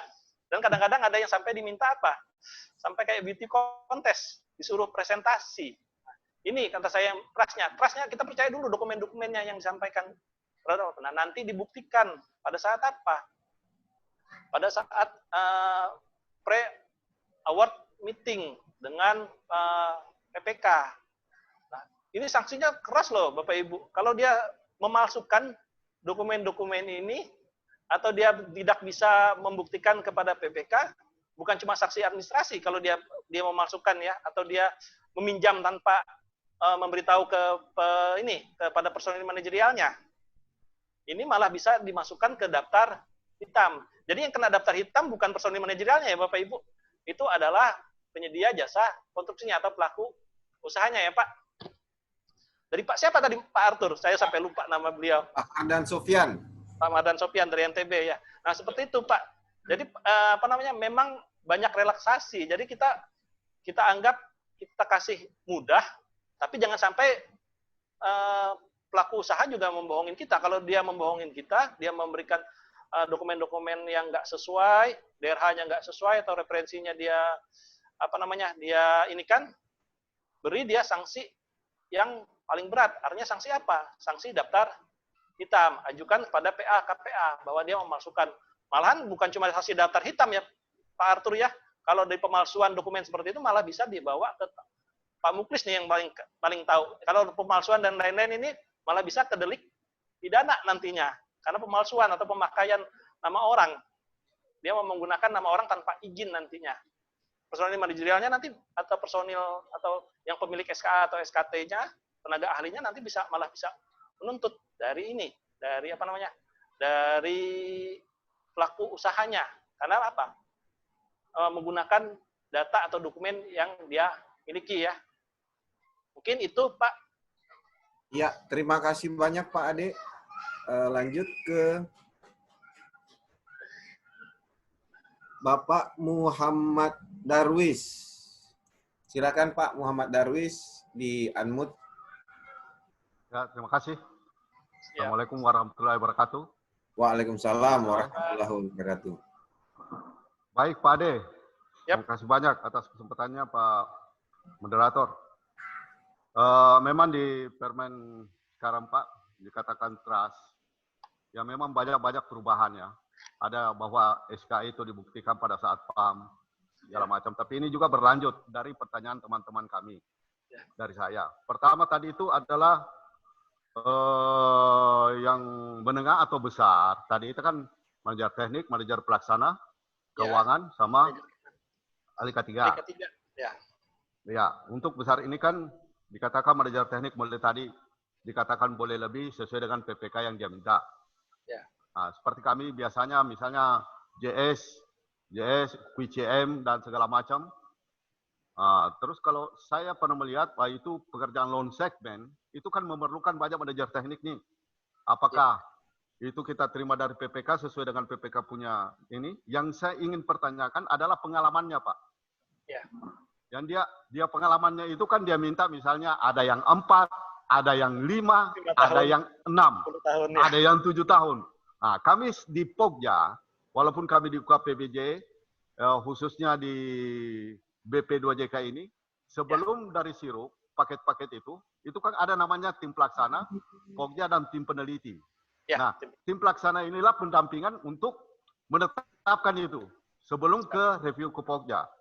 Jadi itu pertanyaannya pertama, gimana kira-kira dasarnya kita selaku Pogja untuk mengklarifikasi bahwa ini terlalu tinggi atau terlalu rendah.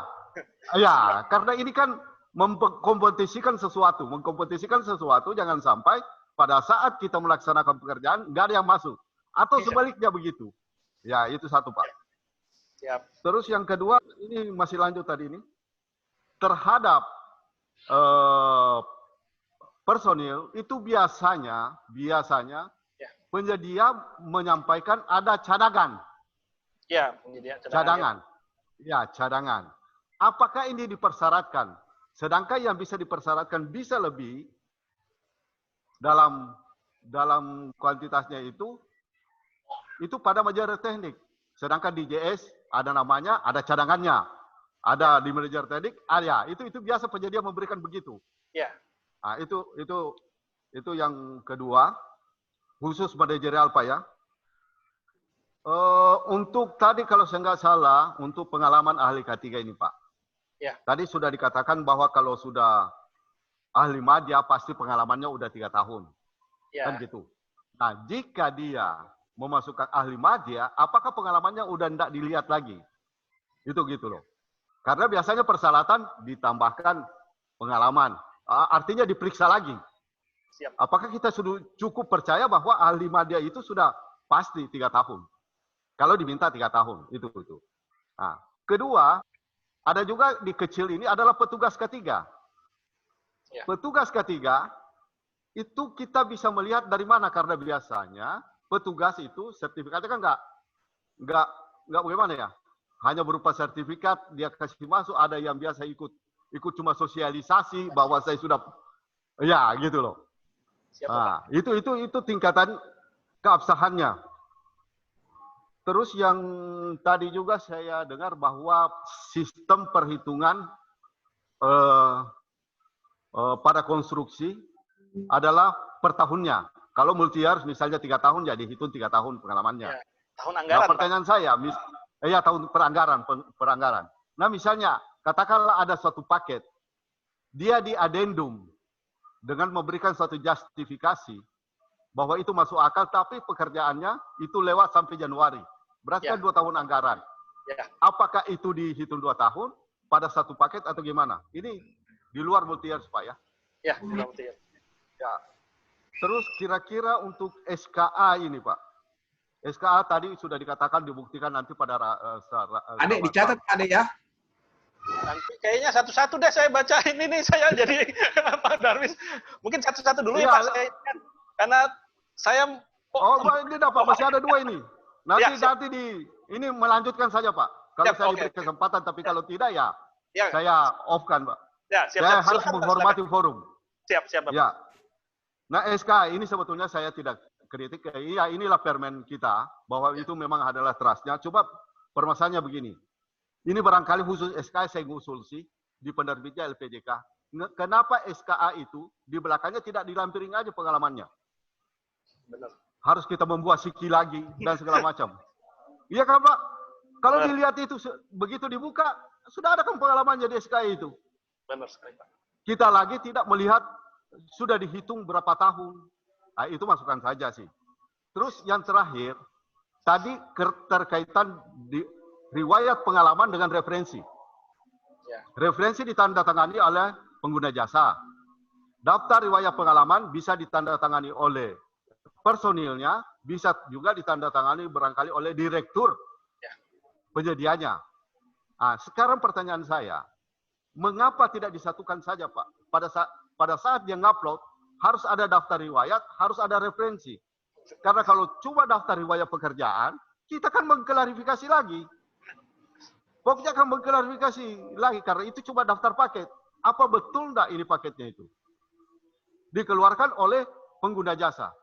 Itu pun kalau sudah ada, itu juga barangkali masih kalau ada keraguan, diklarifikasi lagi ke penerbit referensinya.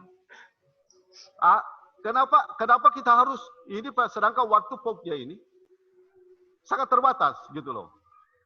Itu barangkali usulan-usulan saya Pak, bisa ini. Terima kasih atas kesempatannya Pak Ade, Pak siapa tadi moderator. Pak Arthur. Makasih banyak. Ya. Ya Pak Adur ya Pak Adur. Ya. Itu saja barangkali Pak Adur. Ada masih banyak sih yang lain, tapi ini kasih kesempatan Kalau teman-teman yang lain barangkali. banyak. Ya, makasih. Kasih semua, Pak. Jangan Masih tanggung bisa Pak? Kalau Pak Ade, Oh, jangan Pak, masih banyak ini yang antri. Sedangkan di Ternate ini sudah maghrib Pak. Makasih banyak. Assalamualaikum warahmatullahi wabarakatuh. silakan lanjut Pak Ade, dilahap aja Pak. Wah, ini saya malah lupa pertanyaan pertama nih, Pak. Saya nggak jadi ingat yang bertanya. Ini pengalaman ya, Pak. Yang pertama tadi apa sih, Pak? Mungkin diulangin yang pertama aja, Pak. Yang pertama. Manajer teknik itu kan banyak Pak. Ya. Ya itu masalah, oke lah. Ya katakan itu masalah cadangan. Oh ya, cadangan. Dulu, Pak. Gini, Ya. Pak. Ya. Kalau cadangan silakan, Pak. Jadi penyedia itu bisa membuat menyusun cadangan-cadangannya, Pak. Kita nggak persyaratkan, Pak. Mereka harus menetapkan. Pak, nanti permasalahannya waktu penetapan pemenang, Pak. Penetapan pemenang kan, Pak? Karena nanti kalau misalnya personil manajerial yang dia yang dia sampaikan tersebut waktu penetapan pemenang itu ternyata bekerja di tempat lain atau bertugas di tempat lain, nanti personil manajerial cadangannya tadi yang akan mengganti dari personil manajerial yang disampaikan, Pak. Boleh saya di sini dulu Pak? Ya. Boleh berlanjut beragam pertanyaan untuk maksud saya personil ada cadangan. Ya. Yang diklarifikasi pokoknya itu yang mana sebetulnya? Apakah yang utama? Ya silakan. Yang atau cadangan juga ya. Ya kalau mau. Iya, karena kerja 2 kali Pak. Kerja Ya. 2 kali. Sedangkan yang dimintakan adalah per 1 orang per 1 jabatan. Benar sekali, Bapak. Otomatis penyedia sudah mengetahui ini pasti saya tidak pakai. Kenapa harus kasih masuk cadangan? Berarti ada apa-apanya ini. Enggak lah, Kan Pak. begitu, Pak. Makanya, oleh sebab itulah, Pak, kita harus trust, ada saling percaya, Pak. Karena dalam aturan kan, Pak, boleh dia melampirkan personil cadangan. Kenapa? Karena personil ini kan, Pak, dia nawar di tempat Bapak, belum tentu menang, kan? Dia mungkin nawar juga di tempat lain, Pak, di pekerjaan lain. Nah, siapa tahu dia sudah ditetapkan pemenang di paket pekerjaan lain. Tapi dia juga mau bekerja, Pak, di tempat Bapak. Karena dia kan masih punya sisa kemampuan nyatanya kan Pak, SKN-nya masih memenuhin. Hari kan dia biasa masih bisa kerja kan Pak, tapi dia bisa menawarkan personil manajerial yang lain, personil manajerial cadangan. Nah, itulah tugas dari Popja, Pak. Kalau di BPBJ, Pak, saya yakin Bapak sudah fungsional nih, sama seperti saya. Sudah dapat angka kredit tuh Pak untuk mengevaluasi semakin banyak tuh. Klarifikasi Pak, makanya klarifikasi itu yang penting. Nah, ini saya langsung jawab Pak, kenapa sih pengalaman ini? Kenapa kok nggak dibuat LPJK, kok nggak bikin pengalaman ini sudah langsung terlampir di SKA-nya, nggak langsung.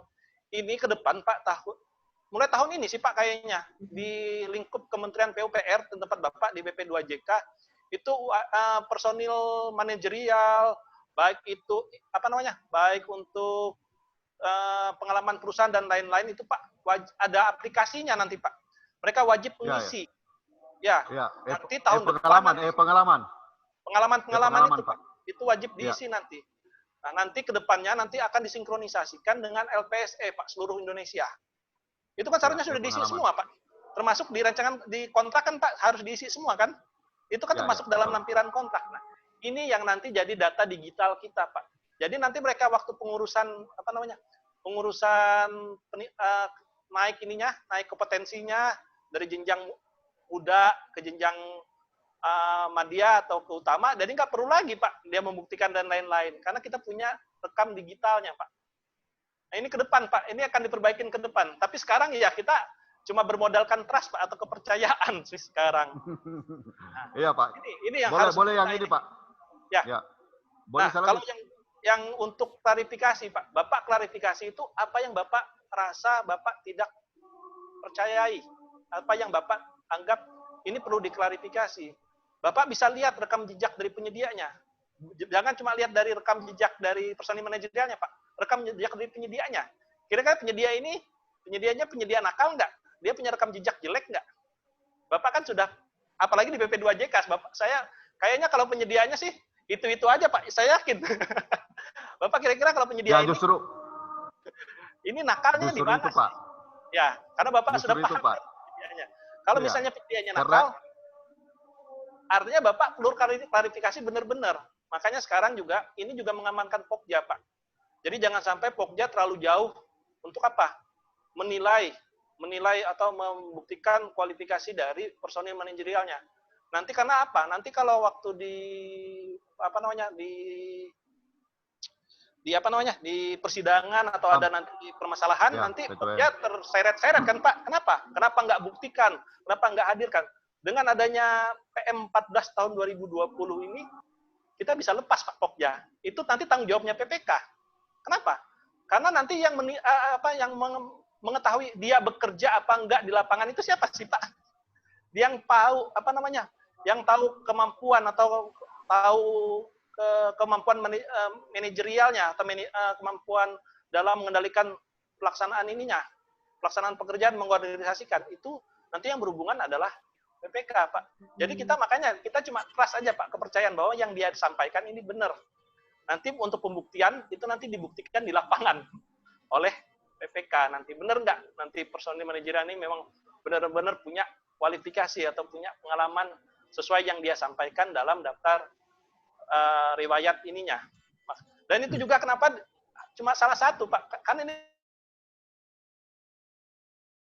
PR nomor 14 tahun 2010, semua metode evaluasi kan pakai ini kan Pak, pakai harga terendah kan, kalau mau ini harus minta izin dari ini kan, harus minta izin harus minta izin dari pejabat tinggi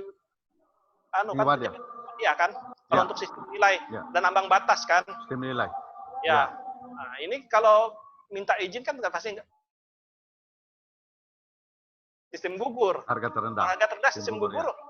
Waktu buat nyusun dokumennya aja perlu berapa lama Pak? Kalau dia bikin referensi, dia juga harus masukkan daftar riwayat hidup dari personil manajerialnya. Padahal dia juga harus nyusun dokumen-dokumen lainnya. Makanya ini Pak harus ada balance atau keseimbangan lah dari ininya. Juga ada trust dari Pokjanya. Seperti itu Pak mungkin. Nah harapannya apa yang selalu digaung-gaungkan sama Pak Muji juga, kita ini seharusnya secepatnya lah ada vendor management system atau VMS-nya, sikapnya. Baik dari sikap dari apa? Kalau di konstruksi ini Pak lebih lengkap Pak. Jadi bukan cuma lihat dari VMS untuk vendornya, tapi juga dari personilnya Pak, dari tenaga ahlinya, dari tenaga teknisnya. Ya Pak, mungkin itu aja Pak. Nah jadi kayak yang untuk K3 itu mungkin ini saya share lagi ya Pak untuk presentasi saya. Untuk K3 itu kenapa sih? Boleh yang ini ya.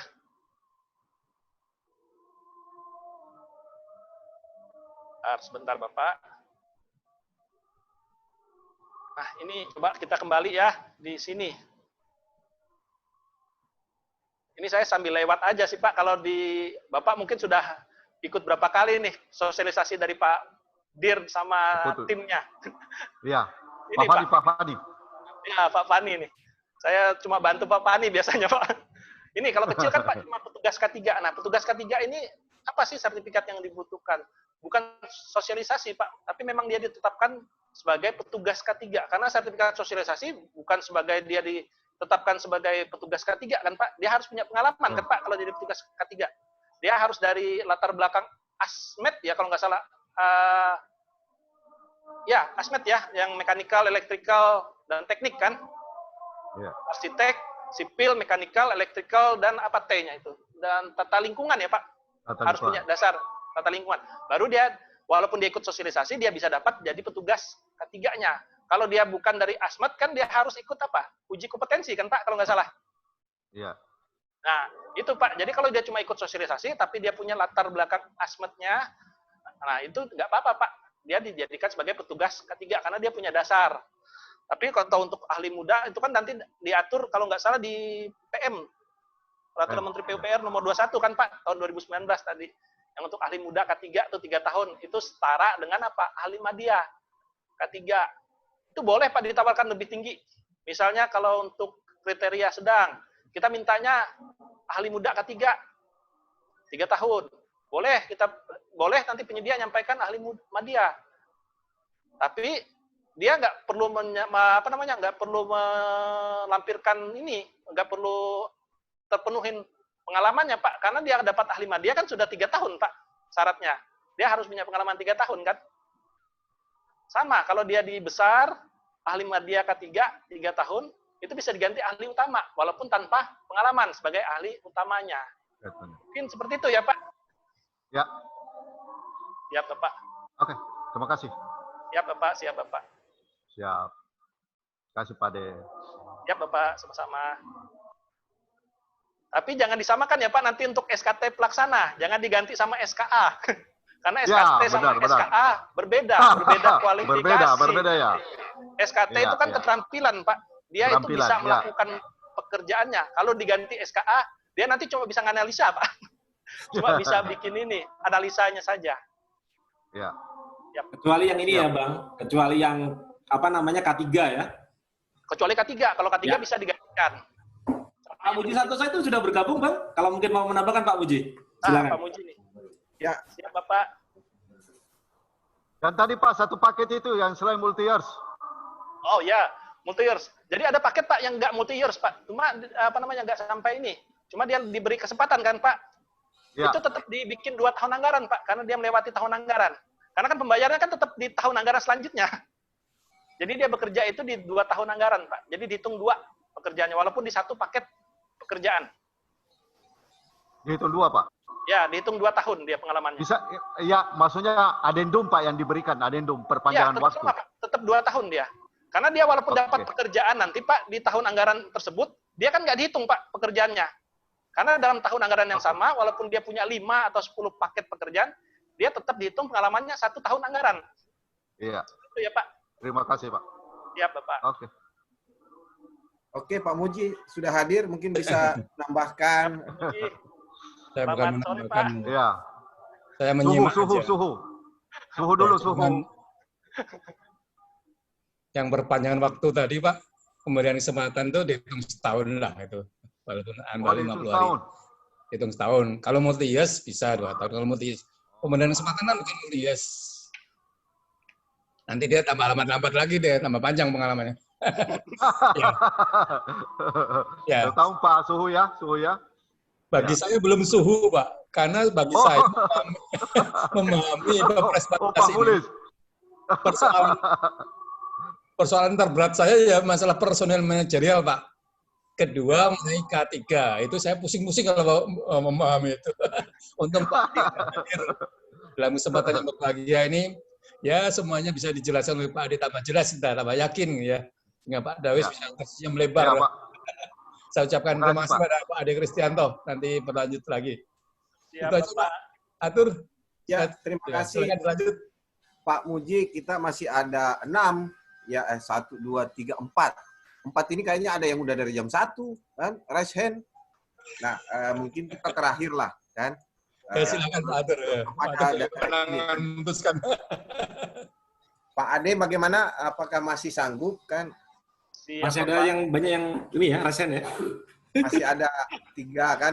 Mau di... Karena ini jadi tren topik nih, Pak, personil manajerial ini. Ya, bagi saya persoalan terberat pertama kan personel manajerial, kedua K3. Kedua hal itu saya pusing terus terang. Nah, Jangan jadi kan oke. Bapak, Pak, teman-teman di Kementerian PUPR juga pusing semua, Pak, di personil manajerial itu. Karena kan kita nggak bisa, makanya harus cuma ada trust, Pak, kepercayaan aja Ya. dalam mengevaluasinya. Oke, Ya. jadi kita bertindak atas formal saja lah, formal saja. Formal itu formal udah saja. penuhi. Kalau bicara material-materialnya pusing sendiri kita. Ya, Mungkin mungkin doa terakhir. saja Pak Atur. Mumpung Ya. Pak Ade ada waktu, disulit mengundang Pak Ade, waktunya susah. Makanya pas Pak Ade saya bilang jangan nanya sedikit-sedikit, tadi saya bilang kasih banyak. Ya, Makanya oke. satu pertanyaan, Banyak, ya. orang banyak pertanyaan ya, Pak C. Iya, kasih banyak supaya bisa dapat banyak, kan? Dapat Ya, banyak. dua saja lah, dua. Oke, Ibu Siti Maratus Saadah. Silakan Ibu disampaikan langsung. Selamat sore, Pak. Sore, Bu Siti. Assalamualaikum. Waalaikumsalam, Bu. Salam kenal Pak Pogja. Awal-awal nih, pemula. Siap, Ibu, siap. Saya juga Iya. Pogja awal, Ibu. Sangat pemula. Ini apa pengalaman kita sih Pak. Kita mau berbagi saja. Kemarin tuh waktu ada jadi Pokmil itu kan masalah personel manajerial yang ditawarkan kepada kita itu setelah kita evaluasi kemudian udah penetapan pemenang oleh Pokmil kan Pak. Ternyata dia itu juga dipekerjakan ya Pak. Pada pekerjaan yang lain gitu loh Pak. Ya, Pada saat kemudian setelah itu kita itu dapat sanggah gitu Pak. Karena personil yang dipergunakan oleh perusahaan tersebut sama dengan sudah dipekerjakan pada Pokmil yang lain gitu, PPK yang lain gitu Pak, dan mereka sudah berkontrak. Nah itu jadi galau nih Pak, apa yang harus kita lakukan? Maklum pemula nih Pak. Kemudian yang kedua, tadi kan SKA itu bisa kita telusuri ya Pak lewat apa namanya? LPJK. LPJK. Kemudian jika setelah kita telusuri itu tidak ada Pak nama itu gitu, apa yang harus kita lakukan gitu? Apa kita konfirmasi ke direktur yang penawar itu peserta tersebut atau langsung kita gugurkan saja ini gitu? Mungkin itu aja sih Pak. Terima kasih banyak. Siap Ibu. Ini saya Dua jawab aja, yang Ibu. dulu ya. Ya, 2 aja Bu ya. Oke, cukup dah. Oke, terima Siti, kasih. mungkin yang Ajar Adek. siap. Yang saya sampaikan mungkin yang terakhir dulu ya Bu, yang untuk klarifikasi. Kalau misalnya memang nggak ada di LPJK, di Siki LPJK, tapi sekarang kan seharusnya sudah masuk semua Bu. Mungkin karena belum registrasi atau apa, mungkin diklarifikasi dulu Bu ke penyedianya. Kalau diklarifikasi dia nggak menjawab atau dia nggak bisa membuktikan, itu nanti baru bisa digugurkan ya Bu. Jadi nggak langsung digugurkan karena nggak bisa diklarifikasi di Siki LPJK, karena kita memahami juga karena karena banyak yang masih belum terregistrasi kalau nggak salah itu untuk SKA atau SKT-nya kalau nggak salah ya. Saya bukan pengurus LPJK juga, jadi ada permasalahan, masih kendala lah karena di aplikasinya kan masih baru, kan masih perlu pengembangan dan lain-lain. Mungkin ada yang masih belum terregistrasi atau belum ditampilkan, atau mungkin ada kekeliruan dalam penulisan namanya nantinya. Itu yang perlu diklarifikasi. Dan yang kedua, nah ini kan Bu berhubungan nanti dengan penetapan pemenang. Nanti kita lihat juga Bu sih seharusnya dari saat penetapan pemenang kan oleh Pokja pemilihan. Mungkin ini penyedianya nggak jujur ya Bu, nggak menyampaikan personil manajerialnya ternyata udah ditugaskan di tempat lain atau apa, dia diam saja.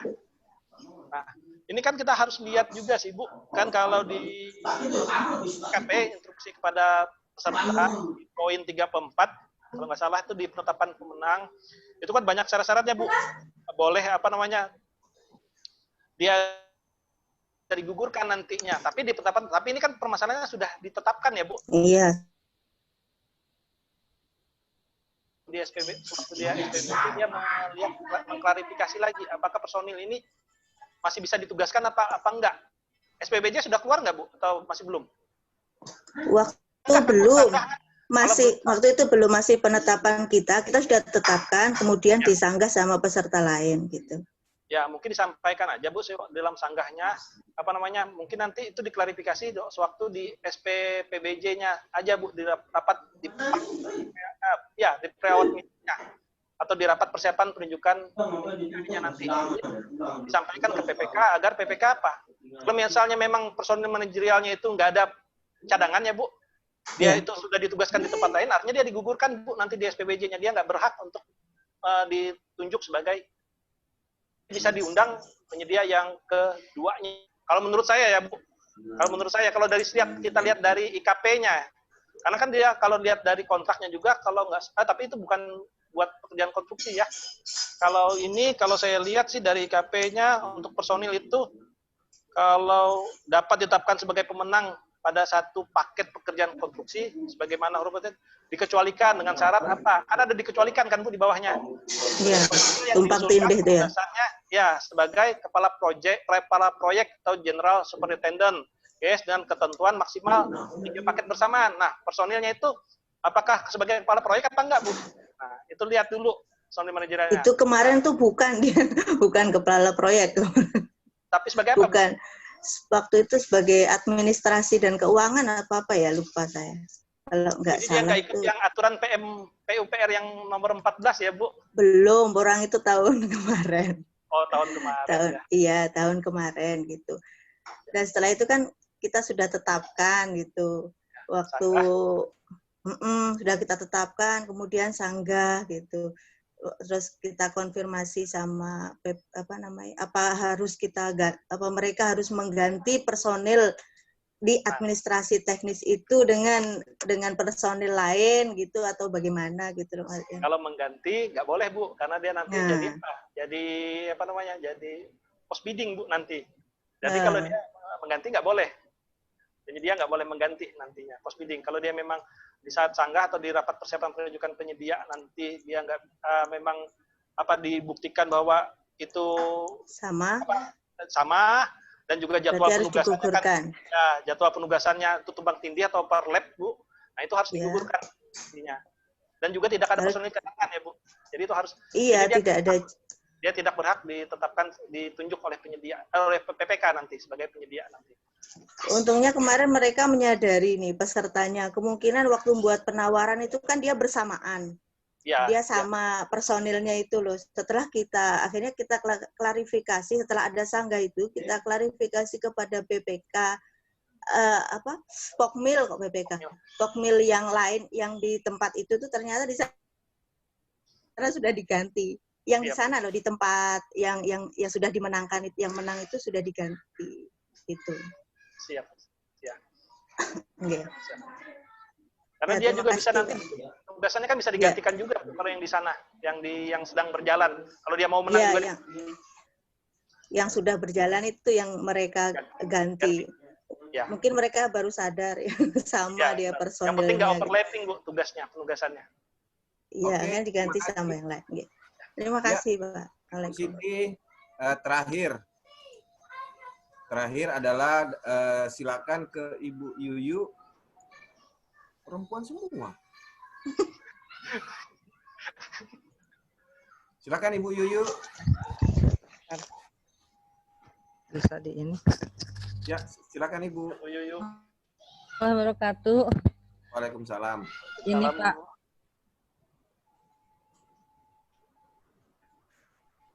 Suaranya nggak kedengaran, Ibu.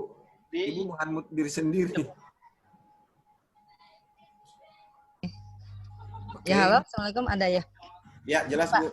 Ya, di sistem SPSE itu kan sebetulnya belum semua mengakomodir sesuai PM 14 tahun 2020, Pak. Ya, contohnya untuk evaluasi administrasi. Tombol checklistnya itu untuk input gugur dan tidaknya hanya ada 2 tombol, surat penawaran dan masa berlaku penawaran. Sedangkan kalau kita baca di IKP dan juga webinar-webinar dari tata cara evaluasi dokumen pemilihan, itu kan apabila peserta tidak melampirkan daftar personil, maka gugurnya itu di administrasi. Gitu disebutnya. Nah, sekarang bagaimana Pokja gitu untuk menginputnya, Pak? Karena kalau misalkan menginputnya misalkan tidak di checklist surat penawarannya, otomatis ini ada indikasi untuk disanggah oleh penyedia karena kan surat penawaran sudah oleh sistem begitu kan, Pak? Nah, sebaiknya bagaimana? Apakah kita mungkin inputnya di teknis saja begitu, tetapi dengan bahasanya gitu yang seperti apa? Mungkin itu Pak dari kita. Dan memang diusulkan juga ke SPSE-nya, ya ke LKPP. Sebaiknya di sistem itu bahasa checklistnya mungkin bisa diganti dengan kelengkapan administrasi begitu kan? Karena kan administrasi itu mungkin lengkap ada atau tidaknya. Nah, kemudian kalau di teknis kan sesuai atau tidak sesuainya mungkin begitu ya Pak ya, kebenarannya mungkin ada di pembuktian kan begitu setahu saya begitu. Nah, ini bagaimana Pak menyikapinya? Sedangkan sekarang kan di UKPBJ Kota Bandung sudah mulai ada pekerjaan tender konstruksi begitu Pak Ade. Terima kasih. Siap, Ibu. Ya, mungkin itu Bu cuma bukan ngakalin sistem sih Bu, maksud saya. Kalau ngakalin sih jahat ya, bukan bahasa aja kalau ngakalin. Jadi lebih menyesuaikan lah. Jangan sampai kita nanti tersandra karena sistemnya.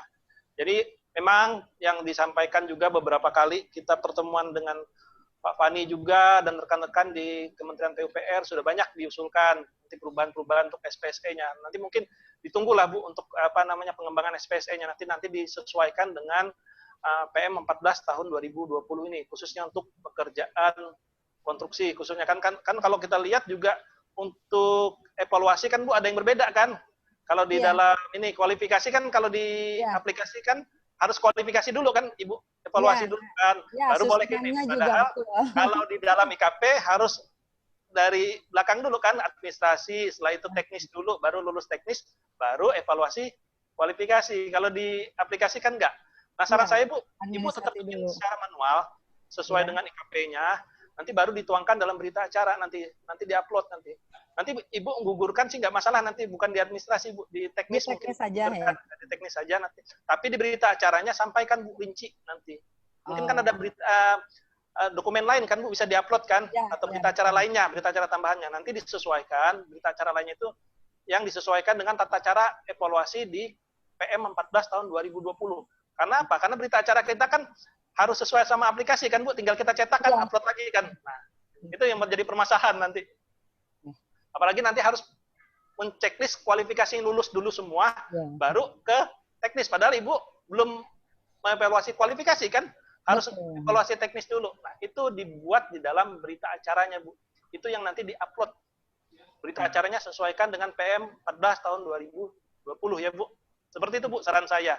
Nanti kalau ada sanggah, ya harapannya kita kan sudah upload Bu, sudah menyampaikan berita acaranya. Tata cara evaluasi kita kan tetap mengikuti dokumen pemilihan. Kita nggak post bidding kan, nggak ini kan. Kita cuma tanda kutip menyesuaikan dengan aplikasi Bu. Sama seperti dulu kami juga yang masa sanggah banding loh Bu. Kalau masa sanggah banding, ini kan baru diupdate SPSE-nya. Kan bisa berpanjang kan Bu, ininya SPBJ nggak boleh keluar dulu kan kalau sanggah banding. Kalau dulu kan nggak ada kan, kalau di SPSE 43 poin berapa kayak gitu. Ya itu Bu, diakalin, diperpanjang untuk SPBJ-nya diperpanjang untuk jangka waktunya, sama dengan untuk tanda tangan kontraknya, itu yang kami perpanjang kemarin. Karena kami masih pakai di awal-awal tahun kemarin kami masih belum update yang SPSE yang baru. Mungkin harapannya secepatnya lah Bu SPSE-nya bisa disesuaikan dengan PM 14 tahun 2020-nya. Karena nggak mungkin kita menyesuaikan dengan aplikasinya ya Bu. Kita harus ngikut aturan di dokumen pemilihannya yang sudah ditetapkan sebagai peraturan perundang-undangan. Nah, seperti itu Bu. Ya, jadi kita upload di berita acara pemilihannya itu, berita acara hasil pemilihannya itu Pak, sesuai PM 14 begitu ya. Sesuai PM 14, walaupun di ininya misalkan gugurnya di teknis begitu kan, tetapi nanti di berita acaranya di kolom-kolomnya kita sebutkan ketika di administrasi, kemudian ininya juga langkah-langkahnya juga sesuai dengan PM 14 gitu kan. Tidak sesuai dengan yang ada di aplikasi. Mungkin itu untuk menjelaskannya di berita acara begitu mungkin ya. Berita acara dijabarkan. Ya, baik Pak Ade, cuman itu saja yang ingin saya tanya. Terima kasih banyak. Terima kasih banyak Pak Ade. Mungkin saya ada habis pertanyaan dilahap sama Pak Ade. Mantap lah. Ya, saya tambahkan satu nanti Ibu yang biasa kami lakukan ketika pendampingan, alasan pada saat Ibu akan menggugurkan, seolah-olah Ibu menjawab sanggah. Dari bantuan keuangan. Supaya tidak ada sanggah lagi. Jadi seperti yang tadi, saran saya, alasannya tidak dibatasi berapa banyak, tetapi sebagaimana alasan itu sejelas mungkin, supaya tidak menjadi celah untuk sanggah. Nah, di dalam dokumen ada ketentuan bahwa apabila terdapat perbedaan persyaratan antara aplikasi dengan dokumen pemilihan, maka yang diikuti adalah dokumen pemilihan. Mungkin itu saja, Bu. Saya tambahannya. Terakhir sudah selesai. Ini masih banyak pertanyaan juga di chat ya. Ini mungkin Pak Melkianus Makaruku nih, sesuai SDP, Permen PUPR 14 tahun 2020, CP tenaga manajerial harus ditandatangani juga oleh direktur perusahaan. Nggak perlu ditandatangani, Pak. Dia cukup upload saja, walaupun tidak ada tanda tangan, nggak masalah. Nah, saya tanya dulu nih sama Pak Prof, sebagai jangan sampai Pak Prof waktunya udah mau mandi sore, kan? Bener. Nggak bisa pulang ya. Waktunya udah mau mandi sore, artinya udah mau mandi Nanti lanjut sore. kan Bang Ade juga ada di WA Group, Bang. Jadi nanti bisa lanjut diskusi di WA Group sambil menunggu link video, sertifikat nanti kita berikan di WA Group gitu. Siap, Bapak. Siap. Oke, terima kasih banyak Pak Ade, para peserta, Pak Muji, Pak Prof. Dengan berakhirnya tadi pertanyaan dari Ibu Yuyu, berakhir pula lah kegiatan kita hari ini dengan ucapan Alhamdulillahirabbil alamin. Semoga kegiatan kita bermanfaat dan mendapat berkah dari rahmat Allah dan rahmat Allah Subhanahu wa taala. Saya kembalikan kepada Pak Prof. Silakan. Kok jadi yang menutup saya nih? Absen.